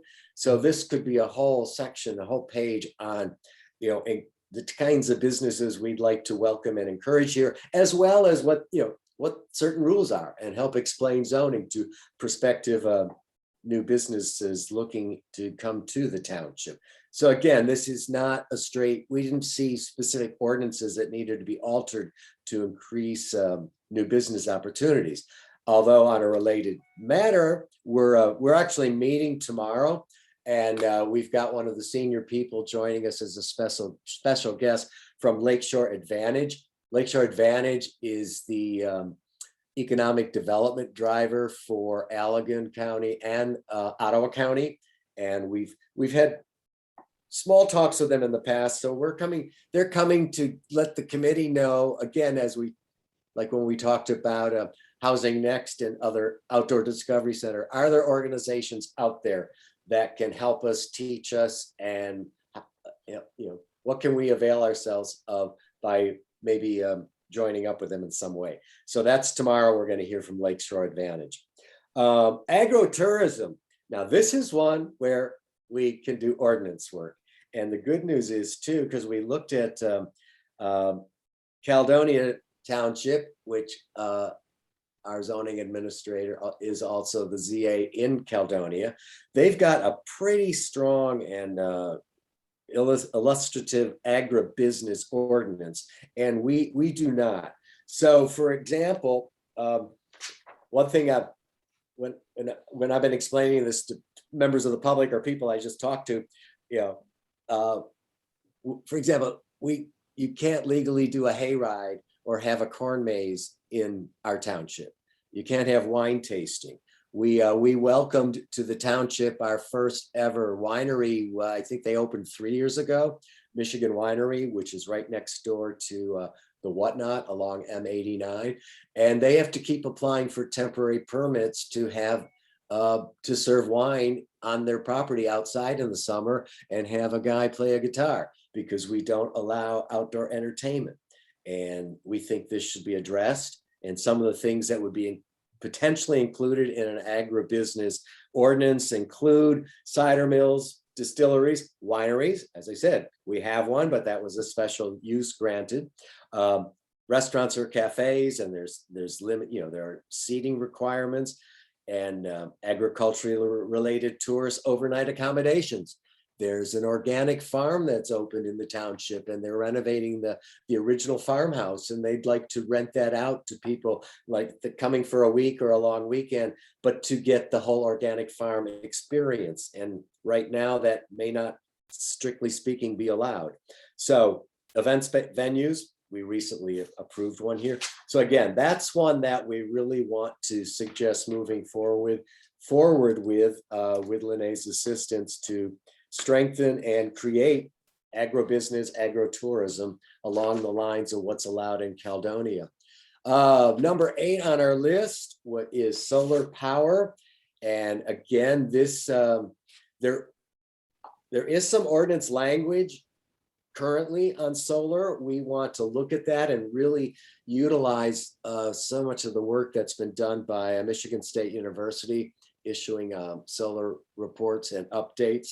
And as I said, we want to actually have a more welcoming ordinance language in terms of permitted uses with conditions for solar power, and perhaps exploring offering incentives, whether it's for home use, individuals, and or potentially solar farm businesses, because we've got a lot of land, and maybe not for a super solar farm, but for smaller ones.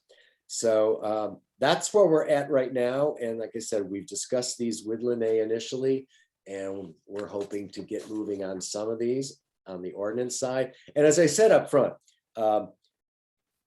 we view the economic development aspect it's very broad. And I think it's going to be ongoing, and we will continue to look at these things.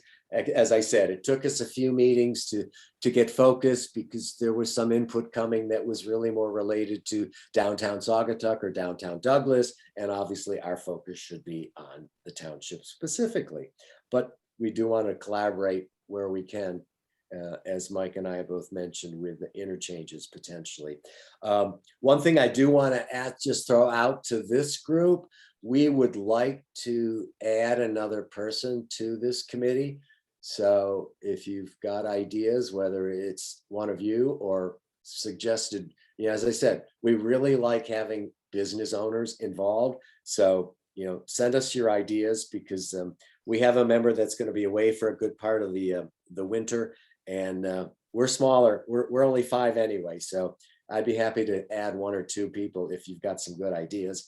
And I've already mentioned to you that I'm excited that at our meeting tomorrow, we're hearing from Lakeshore Advantage, and that's where we're at.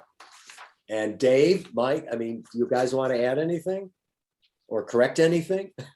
No, just a comment. I did read over the Caledonia ordinances on the agribusiness, and my initial take was it was very comprehensive and nice detail. So it'd be a good model, at least to start with. Yeah. Yep. And as I said, we know the author, so that's a good Yeah. good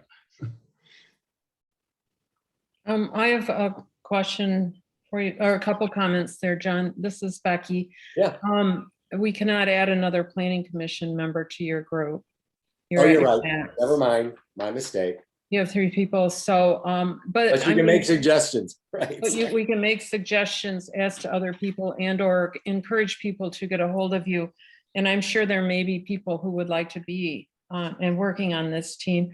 And my other comment is working with Lakeshore Advantage is a wonderful group, and I wish I could be there to hear them tomorrow.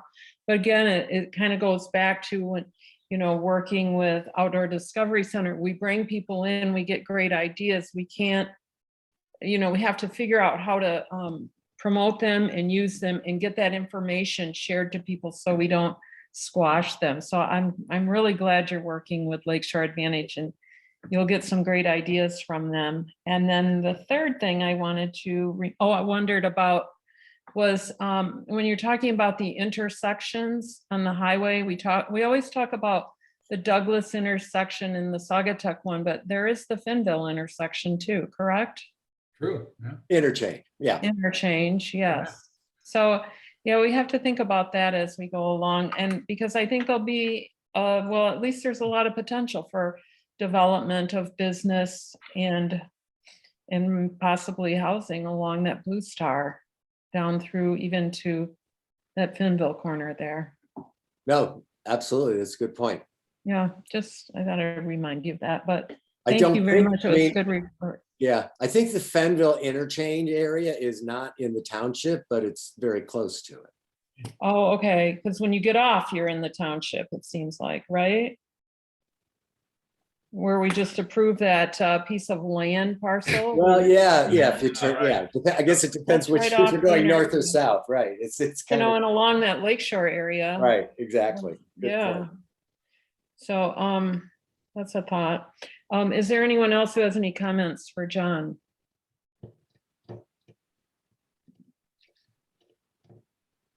Okay, well, thank you for an excellent report, John. And Dave and Michael also, who are on that team, we really appreciate the work you're doing. And if we could move on to rural character and conservation with Daniel. Yes. Yeah. Mine's kind of wordy. I apologize. But we did kind of try to think of I guess my group, just like John's, we're thinking a little broadly. We have people with many different interests in rural character on the committee, and I think our priority list reflects that. So it's been a process of kind of working through ideas. Some are much more specific than others. We all do agree that tree ordinance should be the top priority. We mentioned that we've had people at Planning Commission emphasize the importance of tree protection. There have been comments at board meetings. Lene, you've mentioned that our ordinance is not so great. So we thought that, that definitely should be our top priority in addressing. Right now, the township does have a tree ordinance. And the way it's set up is that there are what they call tree protection zone designations. So if a certain road or area falls under a tree protection zone or is designated tree protection zone or a TPZ, it protects the trees from 70 feet from the edge of the street right-of-way line. And it stipulates that no more than 10% of the protected trees located within the TBZ can be removed without a building permit, site plan approval, or tree removal permit. We do like the idea of the TPZ. And right now, the only TPZs in the township are along Blue Star Highway and I-196, which we like, which we want to keep. But we're thinking of expanding the roads that fall under or that are designated TPZs. We do have some initial suggestions. One of them being Old Allegan Road, another Riverside Road or Wiley, Lakeshore Drive, Riverside Drive or by Dugout, 62nd Street from Old Allegan to 134th Ave to at the end of 62nd to the end of Indian Point. It's not an exhaustive list, but it's a start. I think some of those roads are the most scenic in town and some of the most commonly driven, like Old Allegan Road and Riverside Road. There's a natural tree canopy, so I think it makes sense. And Old Allegan Road is already designated a historic site. There's no, additional protections that go along with that, but it's already recognized in our community as a road with, history and of natural beauty. So that's one of the priorities in the tree ordinance, or one of our priorities in amending the tree ordinance would be to expand the tree protection zones. Kind of going along with that, we wanted to consider this stipulation that no more than 10% of protected trees within the TPZ can be removed. We saw that other communities were tying the removal of trees to the diameter of the tree. And we were thinking maybe that would be a better standard by which we would judge whether or not a tree would be protected than the 10% rule. I did want to get Lene's feedback on that at some point, but that was a consideration that we had. Beyond the tree protection zones, we were considering a prohibition on timber harvesting as a land use. So you can't have a piece of property and then cut down all the trees um, to make, as a business. I don't know if there are any like active tree harvesting businesses in the township presently, so that's something that we need to consider. And I only found one kind of obscure reference to it in the zoning ordinance, and it essentially, I think it says it's allowed, but it's buried in our river overlay district ordinance. So that's something that I would like to look at. We would like to see a kind of prohibition on clear cutting of properties beyond what is necessary for construction of a structure and reasonable infrastructure allowed by right. That's something that we saw in the Township tree ordinance. That's not to say that no one could ever clear cut their property if they'd like to, but we would require some kind of site plan approval before they went ahead and did so. And right now, I don't think there's any prohibitions or regulations in terms of just going ahead and clear cutting. So again, not to prohibit it altogether, but to say that you need to have some sort of site plan in place before you go and clear your entire lot. We wanted to see a prohibition against burning of trees as a tree removal plan. We had some comments about this. I don't know if it was planning commission or board, but we had neighbors complaining about just the nuisance of the smell and the smoke.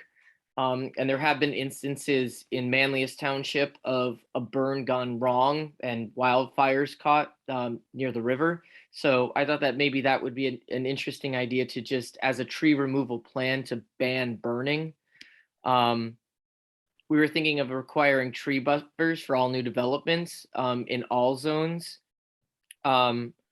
Require that all new residential developments maintain or plan for the inclusion of a tree canopy. Some of these other things I took specifically from the Parktown Township tree ordinance. So housing developments with 6 or more units and or commercial industrial developments may require an inventory and general health analysis of all existing trees 6 inches or greater in diameter, measured from the diameter breast height. Require all new developments in all zones to provide a reforestation plan of no less than 25% of the trees removed at 6 inches or greater in diameter.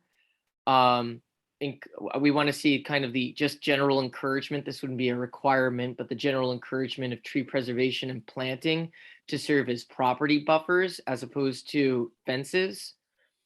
And then this is something that we saw too, kind of tying our standards to a technical manual. I had a recommendation there, but it would prevent us from having to constantly update our tree ordinance if we tied it to this kind of technical manual. So that's kind of where we're at right now with tree ordinances. We are going through a lot of materials, but those are some of our initial thoughts and priorities to update it.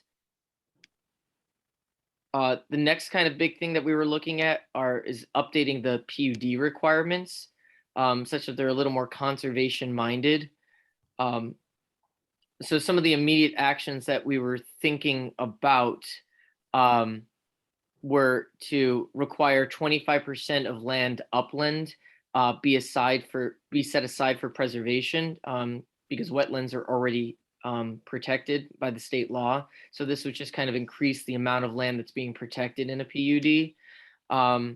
We would like to see required access to public trails or easements with public access in developments adjacent to public trails. So if a property is adjacent to a public trail that we built in that, that the public does have access through, especially if it might be sitting in the way of a potential public trail. So something we're thinking about, an ordinance requiring identified places for public trail easements, bike trails, and walking trails. An ordinance indicating that in no event may a property owner adjacent to a road, right of way, or public lands claim or close access to the public on those lands. Number 5 is kind of a pie in the sky idea that I like, but I kind of want to just throw it out there and be it, somewhere in our consciousness. but the consideration of developing a low impact development, conservation, planning, and design at the site level. So I saw this in an article, actually, Denise Webster, you posted this, and it's kind of a different way of thinking about reviewing site plans. So the initial site plan would essentially identify all of the natural features of the site and large stands of trees.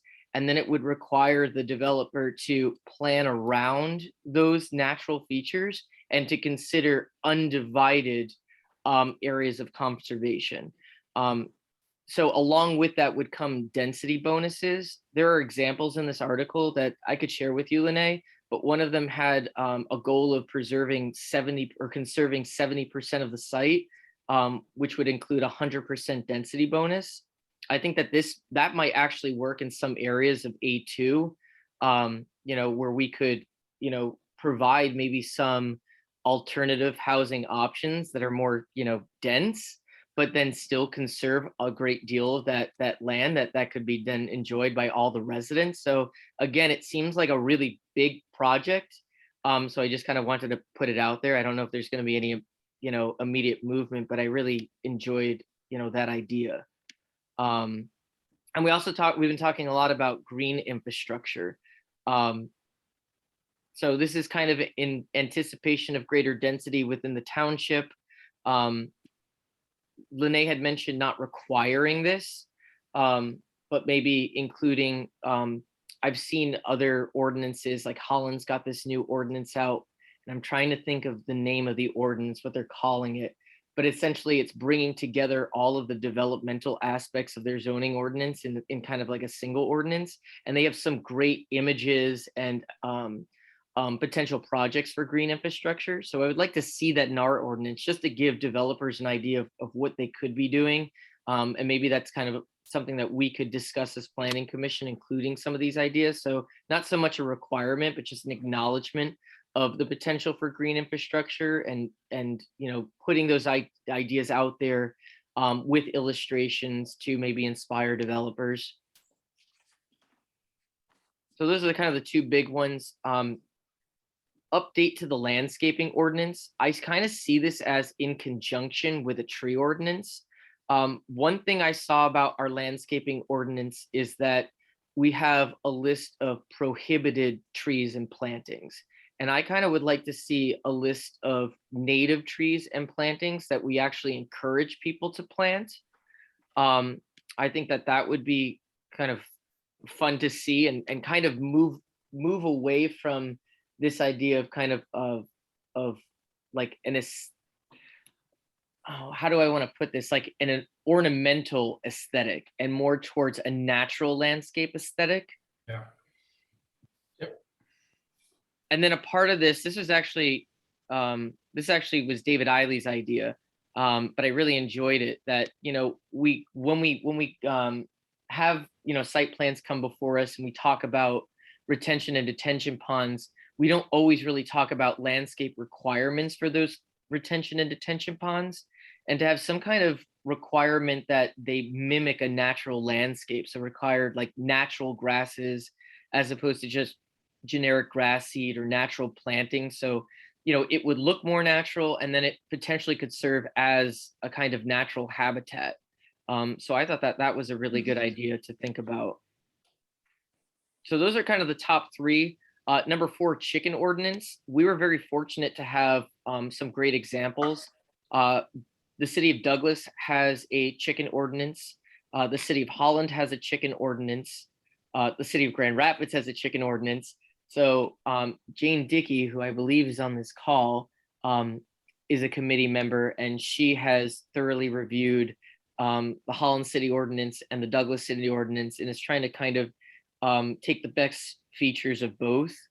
So hopefully we'll have something concrete to present in the near future on chicken ordinance, but we feel confident that we, have something.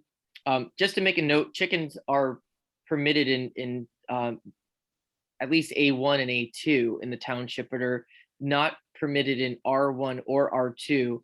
Although if you have more than 5 acres in R2, you're allowed to have hooved animals, including horses. So we think that's kind of silly to exclude chickens altogether. So that's where we're looking to amend to allow chickens in the residential zone, so R1 and R2. Lighting ordinance, we're kind of happy with our lighting ordinance, so we're kind of putting that on pause. We do have somebody looking at it, but it's just kind of being eclipsed by tree ordinance and PUD updates and green infrastructure. So we really haven't done much with that other than research. And I've been looking at the what was it? It's not Phoenix. I have the city ordinance for, oh, I forgot, one of the cities out in Arizona. And I can't believe I forgot the name, but I've been looking at that, but I really haven't done much with lighting ordinance. The next two, utility and residential solar ordinance, and then farm related entertainment, we've kind of put a pause on too, just because they are overlapping with the Economic Development Committee, and I kind of want to see what they do with that. But just a note on utility and residential solar ordinance. MSU just did in early October published a planning and zoning for solar energy systems guide. And so they have a whole account of, residential and utility solar options. And they also have model ordinances. And they do a really good job of understanding that these ordinances aren't going to work for every community. So they kind of divide it up into, densely, high population, dense communities, more rural communities. And then they give you, suggestions on how to amend their ordinances, depending on what kind of community you are. So they're pretty well developed. So again, I think that's something that we could, just begin to look at and see what we like, what we don't like when we get to that point. Michael? Yeah, Daniel, just a quick question. I think I've asked this before someplace, but is there any, does the township address wind turbines? Oh yeah, they have a huge ordinance on wind turbines. Okay. But they All don't right. mention anything about solar, not residential Okay. or utility. Thank you. No problem. Yeah, so I don't know how that happened. I guess at some point they were very concerned about wind turbines, but there is a whole ordinance dedicated to wind energy in the zoning ordinance. And that applies not only to commercial installations, but also if somebody wanted to put up a wind turbine on their property? That I could not tell you. I'd have to look at it again, but I imagine there's something in there about that. Okay, thanks. I think there is, actually. Yeah, I wouldn't doubt it. Farm related entertainment, we're kind of on the same page with John on this. Future of Lakeshore Drive, that's something that, is not really an action item. It's just something that we're considering because we know that sections of Lakeshore Drive have failed. I think most famously that one's the washout in the 80s. There's been a sinkhole on the south side of Lakeshore Drive. The Roads Commission is looking into possibly changing where the road lays. And so we just kind of want to keep an eye on that. I did speak with Dana Bird about this, and he said that, the Roads Commission is considering a kind of a strategic retreat if Lakeshore Drive were ever to fail.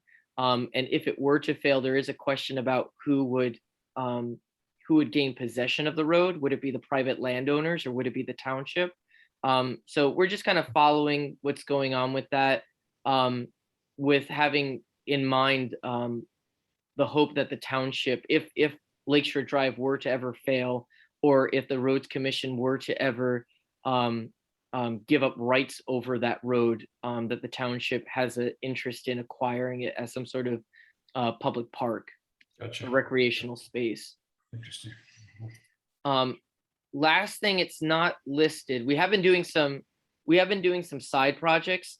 One thing that came up is sound mitigation, and we have another committee member, John Vanderbeek, who spearheaded this this kind of project where he got aerials of the extent of I-196 through the township and identified areas where there are no trees.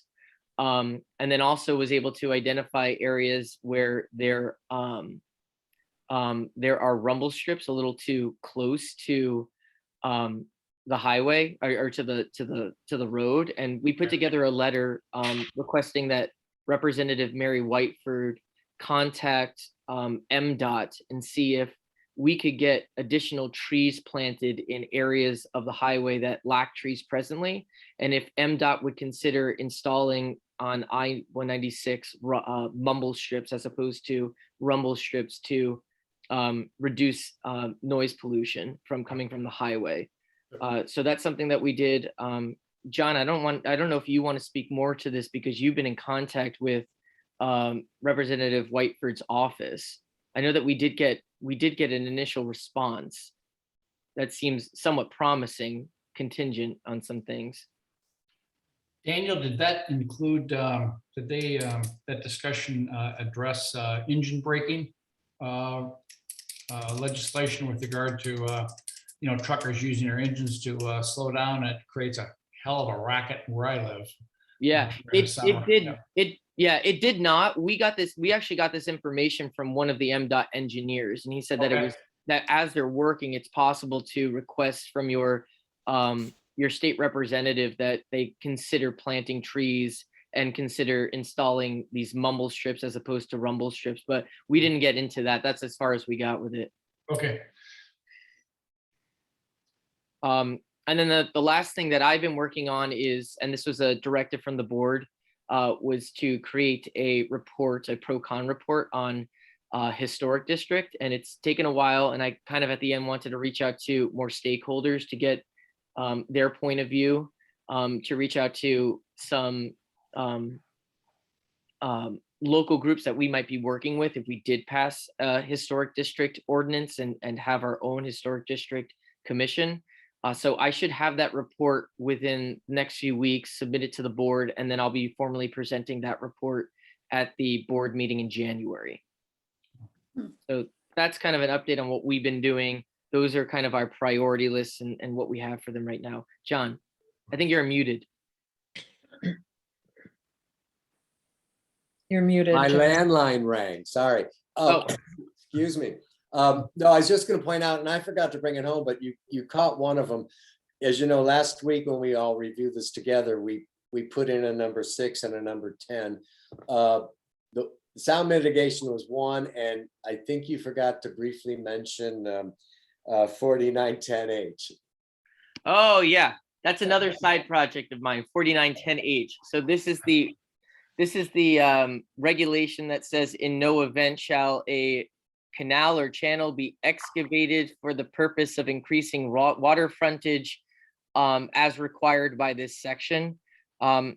This section has that regulation has been referenced by the Saugatuck Dunes Coastal Alliance, specifically in reference to whether or not the township violated its own zoning ordinance in approving the boat basin project for North Shore. This came up as something that we should look at just in terms of understanding what our own ordinance says. I think that everyone can acknowledge that it's not so clear when you look at the whole thing. So what I've been trying to do is understand what the context of that regulation is. Where does it fall? And to kind of bring a little more clarity. And I've also kind of been playing around with the language, not necessarily to suggest that we should change the language, but trying to see if I could write it out in a way that was more just straightforward, that anyone reading it would understand what it was saying. I kind of put that project on hold because I'm totally focused on the historic district report. But soon as that historic district report is submitted, then I can kind of turn my attention back to that. And I kind of wanted to bounce, my reading of it off of Lene to see, what her feedback on it is. But we did think it was important to look at, just so, again, if a future project like this comes up, we know what the ordinance says. Or, I think we're going to continue to get that accusation to just be confident that we know what our own zoning ordinance says. So. Any more questions or comments for Daniel? Daniel, that's a wealth of information. Who would like to weigh in on this? I just had one point. In the like a number, the PUD requirements. Mhm. I like you talk about,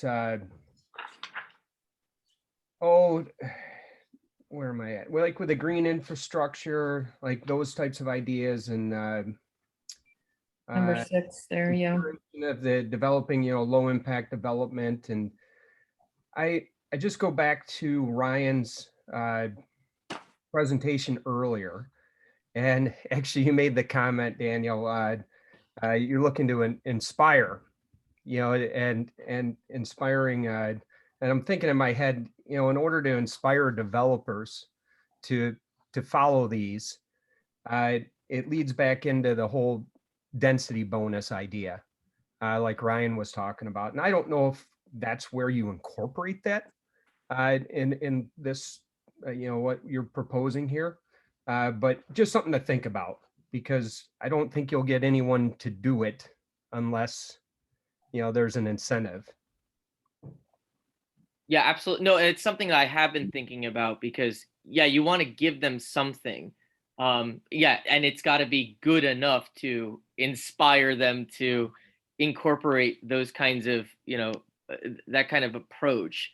So yeah, that's why I really like that whole idea. I mean, I don't know if it's possible, this idea of 70% conservation for 100% bonus, but I do think, if we, playing around with them, maybe we could get more flexible housing, especially in like A1 and A2, where I think we're very stuck on this idea that you have to have a single family home with a front yard and a backyard, when maybe somebody doesn't want that, but still wants to live in a kind of natural setting.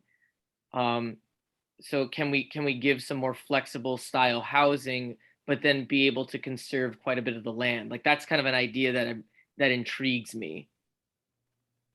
I was also thinking about this when you were presenting, Daniel, and like in A2, I think it would be helpful for us to really take a look at where some of the important natural features are in A2, and be more surgical. Intentional, yeah. We kind of allow this, because the other side of it is that we also would like to probably see density where we have more services, right? Places, Right. Walkability, at least close-ish, where we might have Blue Star nearby, the Blue Star Trail nearby, or, other employment areas or stuff like that, right? Because sometimes people, like Ryan said, yeah, you could drive to find affordability, but there's also something to be said about having affordable housing near services, which isn't always where we have the A2. So it's probably a bit of a balance, because there are some really important natural features in A2 where, and we might want to see this bonus. But then you have to balance that with, oh, those are natural features. Do we want a lot of density by those? Or Yeah. Well, and transportation is a consideration there too, public transportation. So I like that idea, and it's just another thought in terms of getting people to where they need to be to work and shop. And if they can't walk, is there other means of access? And I mean, I also like this whole idea that there are people out there who maybe want a smaller house type that Sure. really need to be in a natural setting too, right? For just like mental health even, and having all your density where there's so much activity and a highway interchange and stuff like that. There's a trade-off there. There's a quality of life question. Yeah, there's very interesting things to think about. Yeah. I was wanting to just have everybody like put your hand up, put your right hand up, commissioners, right hand up, pat yourselves on the back. Please, please. Okay, because I mean, this was a lot of work and Mhm. yeah, I'm sure you're gonna say some words as well, so I don't want to steal your thunder, but I guess what I want you to know is that I've noticed in the way that you're reviewing site plans and thinking about projects that are on our agenda, that you've spent a lot more time with our ordinance. And if anything, whether we make changes or not, you've all become, experts in these areas in our code. And that's only going to help the township moving forward in terms of the quality of development that we have. So I just want to thank you for taking this seriously and doing the work. Thank you. Thank you, Lene. I agree with you. What I would like to propose that we come up with next steps, but I'm thinking that the meeting has been long and I don't want to do that tonight as a group. And I'm hoping that maybe I can meet with Lene in January after the holidays, and we could come up with some suggestions for next steps. So we give you a starting point, but I mean, this is a tremendous amount of work and I don't think that we should be asking you to do more through the holidays. And I would really like you to appreciate your time with your families and loved ones. And if you don't mind, would that be an acceptable next step for you if Lene and I sit down and work some things out, or would you like to be part of that? I certainly don't want to eliminate you and I don't want to do anything to your recommendations, but I think we'll just make some overview recommendations as next steps. My suggestion really at this point, if I may, is for maybe you and Lene say, okay, from each of us, from what we presented, what should we tackle? And where's our next step is, we can't tackle everything, is what is really important, and possibly next year is, for instance, if we want to do something with accessory dwelling units, finish that ordinance. You know, which ones are really important to do and tackle those in 2022, and then continue to move forward with some other things. But again, there's a lot here. And if we're trying to look at our zoning ordinance and make these, I'm going to say tweaks, in order to promote what we really want to do from an economic development, rural character, attainable housing, is what can we do from the short term, and also understanding that we have something in a long term. So I'm really, at this point, it's like, do we want accessory dwelling units and get it done? Do we want live work? Do we want, your tree ordinance, your chicken ordinance, your ag, the tourism? If those are the primary ones that we really want to attack, then let's get it done. I agree. Yeah. Okay, That would be agree. my suggestion. Yep. so John and Daniel, are you agreeable to that with your teams too? Absolutely. Yeah. Okay. No, I then say that- the two of you, go for it. You'll come back to us with your, Well, come I'm thinking up we're with. gonna ask you from your groups to decide what should we tackle, what can we tackle?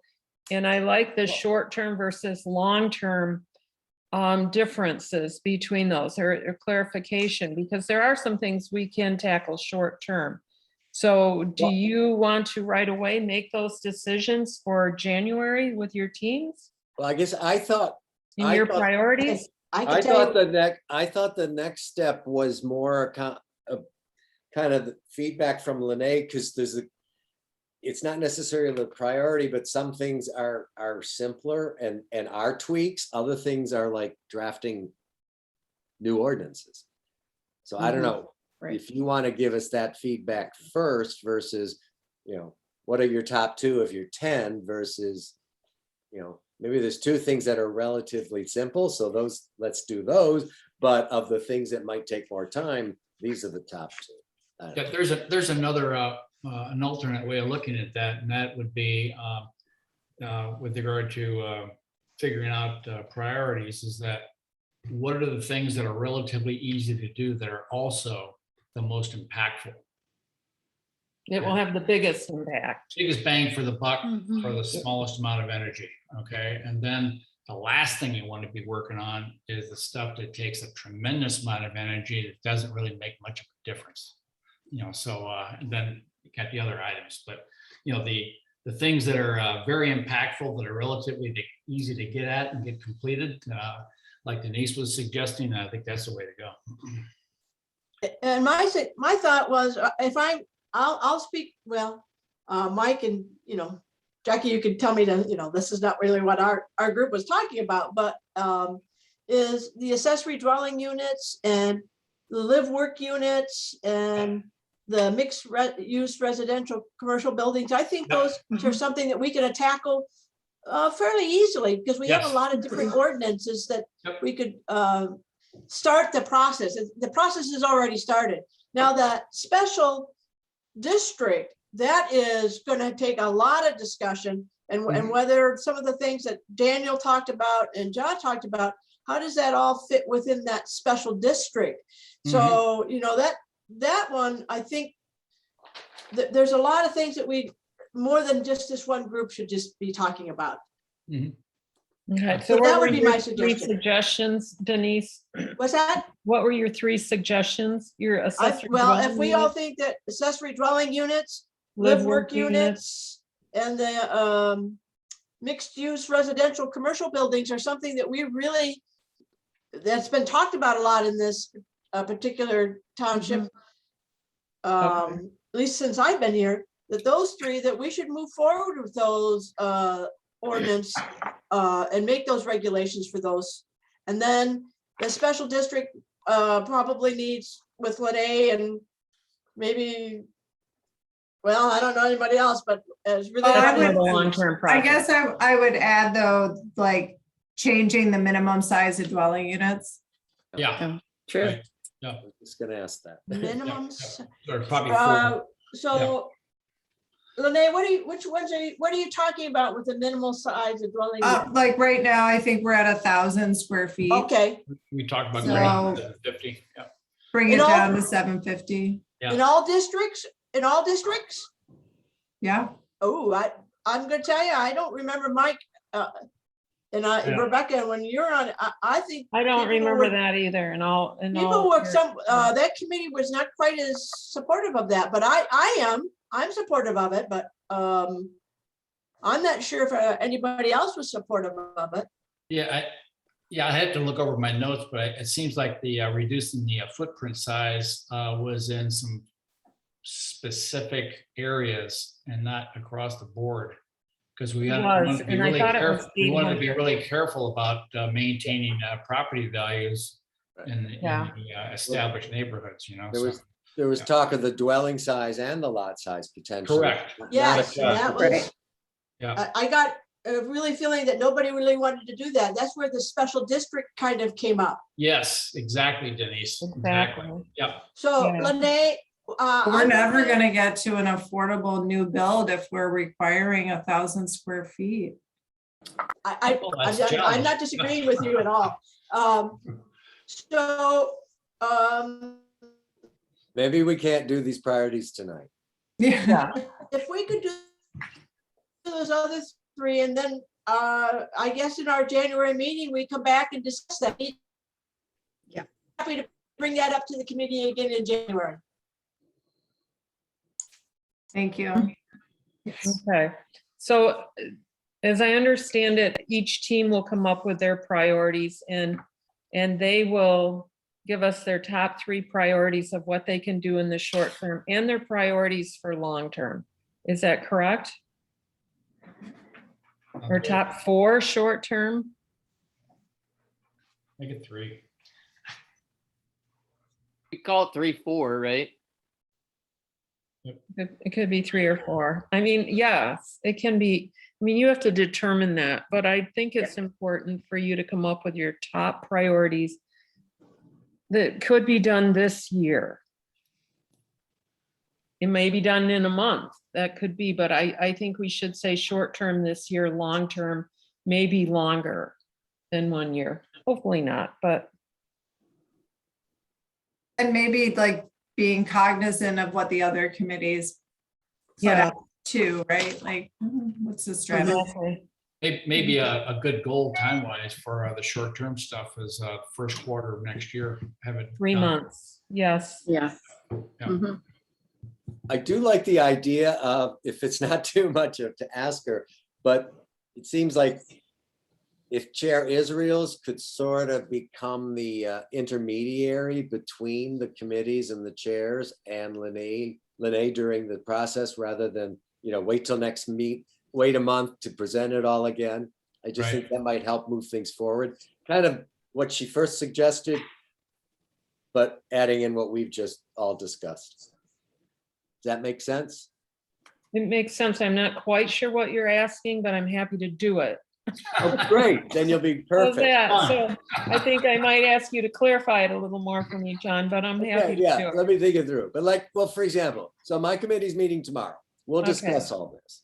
But Okay. there's three committees. If you could keep in touch with the chairs on where each of us are with our top 3 or 4 short-term / long terms, and kind of feed that back to Lene, so not everyone's doing, we're not We're duplicating not the work. duplicating, sir. Because Okay. I still have always expected an important part of this would not just be us saying short-term, long-term, but also doable, and also weighing the amount of effort and time of staff and legal and other potential Yes, parties I that might agree have with to be you. involved. I would also add level of importance, because I mean, there's things we can do that may not be very important, that, so importance and level of impact. But they could also be simple because there's already an ordinance somewhere else. So, Sure, and it could be a quick solve. I will happily keep in touch. I can't be at your meeting because there's a Board of Review meeting tomorrow. I And it know. always seems like best intentions, but I can't always be at your meetings, so. But I will definitely. You've been. I've been at many. I also think that once we have our list, then the township manager and the board will probably want to know, like, well, what is this going to be budget wise? And Yes, there would have to be some kind of like authorization type of, Well, it's good timing. We're starting the budget process. Fiscal year starts I think- July yeah. 1st. And I Doesn't mean think money we- can't be spent still in this fiscal year. So and I feel like there was some allocated to some of this because we knew this was, coming, but yeah. and we have an apparatus to allocate more. So within reason. we do. Okay, thank you. Thank you. So are we ready to move on? Or is there more comment? All right, thank you, everyone. Again, I just really am so impressed and amazed, and I think our township and our board will be too. John, would you like to give the township board update? Sure, boy. It was only 2 weeks ago, but that's because this meeting's early. But I did put together our December 8th board meeting. Actually, it was one of our shorter ones, which was nice. We only had one public commenter, but I wanted to share this with you guys because it's a resident on Dugout Road that recently purchased, he and his wife. There are 3 properties along Dugout Road that are part of the McEnroe conservation easement managed by the Land Conservancy of West Michigan. And this couple have bought those 3 properties and an adjoining historic home. So he just wanted to come and let us know that. And I wanted to share that with you. Then the next item was I filled everyone in. I lose track now how much Planning Commission knows, but remember the Michigan Association of Planning and a state agency invited the township to participate in the Coastal Leadership Academy, which is 6 hours of specific training on lakeshore specific issues, whether it's erosion, other things that we've mentioned earlier tonight. So we were accepted. We were allowed up to 5 representatives to participate in this remote training, and they are from our Planning Commission, Dave Eiley and Daniel DeFranco, our recently appointed Harbor Authority Representative Holly Engel, our recently appointed Parks Commissioner Ken Butler, and Mark Senamore, who serves on Rural Character and Conservation, and also I think he's on the ZBA. So those 5 will be well representing us, and the first session is in January. Speaking of Parks and Recreation Commission, one of our longer term commissioners, Andy Diaz, submitted his resignation a couple weeks ago. So there will be a posting appearing in papers soon because the board will have to appoint Andy's replacement. We voted to give our support to the County Road Commission has applied for a coastal zone management state grant, specifically to help study Lakeshore Drive issues, like Daniel mentioned earlier, and erosion issues. So we are throwing our support behind that effort by the County Road Commission to apply and hopefully receive this grant. We approved the 2022 road work order plan, and also the next steps in the calendar to get the concept plan relative to the renovations of Township Hall. And we approved the indemnification agreement. This is relative to our insurance policy with and how it interacts with the fire department relative to the extension of public water to the Van Horn properties. That took a few months to sort out, but that was approved. And the other thing I wanted to mention, Daniel mentioned this already, just that, and thank him, that he'll be presenting to the board, because we did ask the Planning Commission and we turned to Daniel's committee, the pros and cons of pursuing a historic district in the township.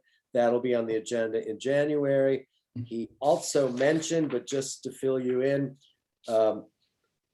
this is back to the I-96 issues of both sound and it's all sound related, but we were kind of tipped off that MDOT, Department of Transportation, if they're asked by a member of the legislature, is more likely to listen to a request. We drafted a 2-page request to our representative, Mary Whiteford, and it was kind of signed by Becky Israel representing the Planning Commission, Cindy Osmond representing the board, and Daniel and I signed for the Rural Character and Conservation Subcommittee, Special Committee.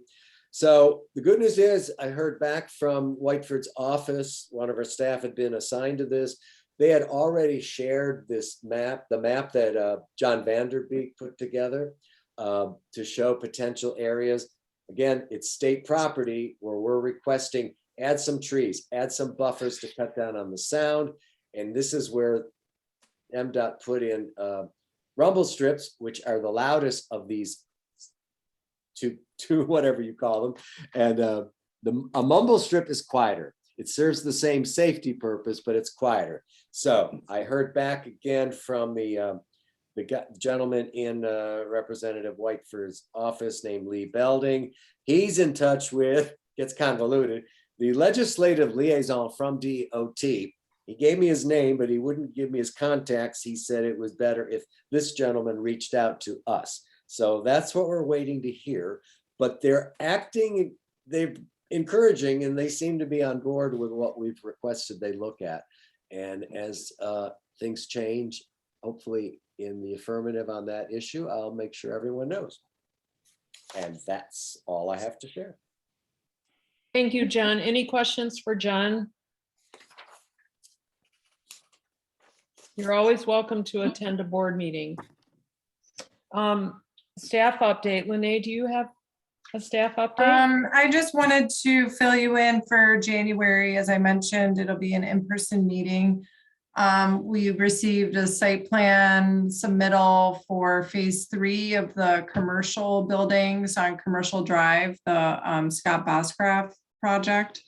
You've reviewed the first 2 phases, so it's very similar to those initial phases, this next phase. we likely have a special land use for a new marijuana retail building across from Just Barnes Drive on the property owned by Joe Costella. There's been kind of a yellow for sale sign with a leaf on it on that property. And then we likely have a special land use for a grow facility in one of the units of the storage building on Just Barnes owned by Aldi. It would be a small grow, kind of like the one we approved for Afficnato.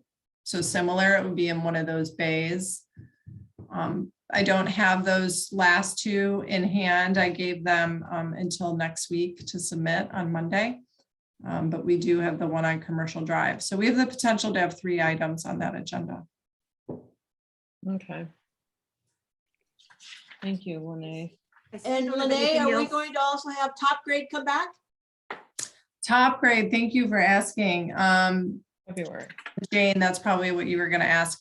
They contacted me to say that they do not have their material ready for the January meeting because today is the due date. So they were not ready for that due date. So they said February. Okay. Okay, I thought that there was a place to make public comment at the end of the meeting as well. I don't see it here, and I just want to be sure that they have an opportunity to make a comment. Becky. Good idea, Jane. All right, Lene, is that? the That's all. end of your Thank you. report? Yeah. thank Okay. you. Before we adjourn, I would like to open this up for public comment. Is there anybody who would like to make a comment? I would. Thank you so much. Say your name, Jane, and where you're. Yes, I'm commenting from. Jane Dickey, and I'm Saugatuck Township, Allegan County. And first of all, I had no idea this meeting went so long, and I just want to tell you that as a township resident, I am so grateful to every one of you that serves on this planning commission. It is sometimes thankless work, and I just am so grateful for what you do. Secondly, I wanted to address 2 things that were talked about today. One is early on when you're talking about attainable housing, and I think it was Michael asked, well, where do we deal with the PUD? Do we deal with the PUD anywhere? And of course, I'm on the subcommittee, the Rural Character and Conservation Committee, and we have a lot about PUDs. And what I just want to say this, that first of all, there are some beautiful and expensive, very small houses that reducing the square foot. And remember what he just told you, that most of your people are like single. What was it, 67% of the people in this township or in Allegan County are either single or just a pair, no kids in the home. You've got to allow for smaller units and not assume that those necessarily are going to bring down property values. So that was one thing. Secondly, you can actually have density and it still maintains the rural character. One of the documents that we looked at on our committee, put together by I think it was the EPA and MSU, through MSU, you can get it, showed the ways in which you could do development with lots of green space, with rain gardens, with bringing nature to people who are living in very dense kind of situations, and yet having the feeling of nature, all of the kinds of things you'd expect, quiet, kind of dark sky lighting. All of that can be done if you require certain kinds of things, new ordinances in your PUDs that would make that more dense housing beautiful and maintain rural character. And one of the things I've become very aware of is that density is coming to this township. And I think that the Planning Commission needs to put fairly, toward at least minimally toward the end of next year, ordinances that are going to deal with density in green ways, in conservation ways, in rural character ways, and in attainable housing ways.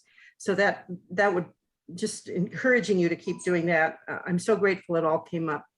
And then finally, and yes, Lene, I am going to speak to the monstrosity that's across the road from several of us. We left the last meeting, the neighbors, feeling that finally there'd be some expertise we could trust that would come in and say, what could be done with this horrendous, and it's even worse today, the degradation of the edges of that sand mining is just incredible. And I encourage anyone who hasn't seen it to just stop by and take a look. It's a dangerous pit. And so one of the things as you look to the future is put into ordinance that anybody who does mining, and I know you already did some great stuff with the mining new ordinance, put into it that the mining people must pay for expertise that is approved by the township for the reclamation of that mining area. We've got another mining kind of monstrosity. They say it's supposed to be a ski pond, but I'm pretty certain it's about the sand mining. But you're going to have more because we have the sand. So I would suggest also looking ahead to redoing ordinances that require expertise. And this becomes so much more important because of the 3 to 4 year opportunity we've had to see top grade lie, bring in incorrect things, not do the things it said it was going to do. And had it not been for the neighbors keeping track, all of that would have just happened and nobody would have been the wiser. You cannot trust top grade. They've not proven you can trust them. Maybe hopefully at some point in the future in some project, you'll see that they're trustworthy again, but they are not now. So I was thinking, hoping you could use the 50,000 that they put down for the township to be able to use if they did not meet their standards and what they needed to do, and use some of that $1,400, whatever it costs, to get expertise that you can trust, that is not partisan in any way. An Outdoor Discovery Center has a track record for that. So those are just some of my thoughts. Again, I'm so appreciative of all that you do. And now I'm sure you all want to go and have your chocolate chip cookie or your drink or whatever you do. So thank you. Thank you, Jane. Is there anyone else that would like to speak at public comment this evening? Then at this time, I will close the public comments. Our next meeting is January 4, 2022 at 6 p.m. at the office building. Okay, and is there now a motion to adjourn? I'll make a motion to adjourn. Second that. Moved by DeFranco and supported by Eiley. I will call the roll because we are on Zoom. Eiley, Yes. Webster, Yes. Helmrich, Yes. DeFranco, Yes. Worth, Yes. Ground, Yes. Israel's yes. I hope you all have a very nice holiday, and I just want to thank you very much for all the work that you do and all the time that you put in for planning.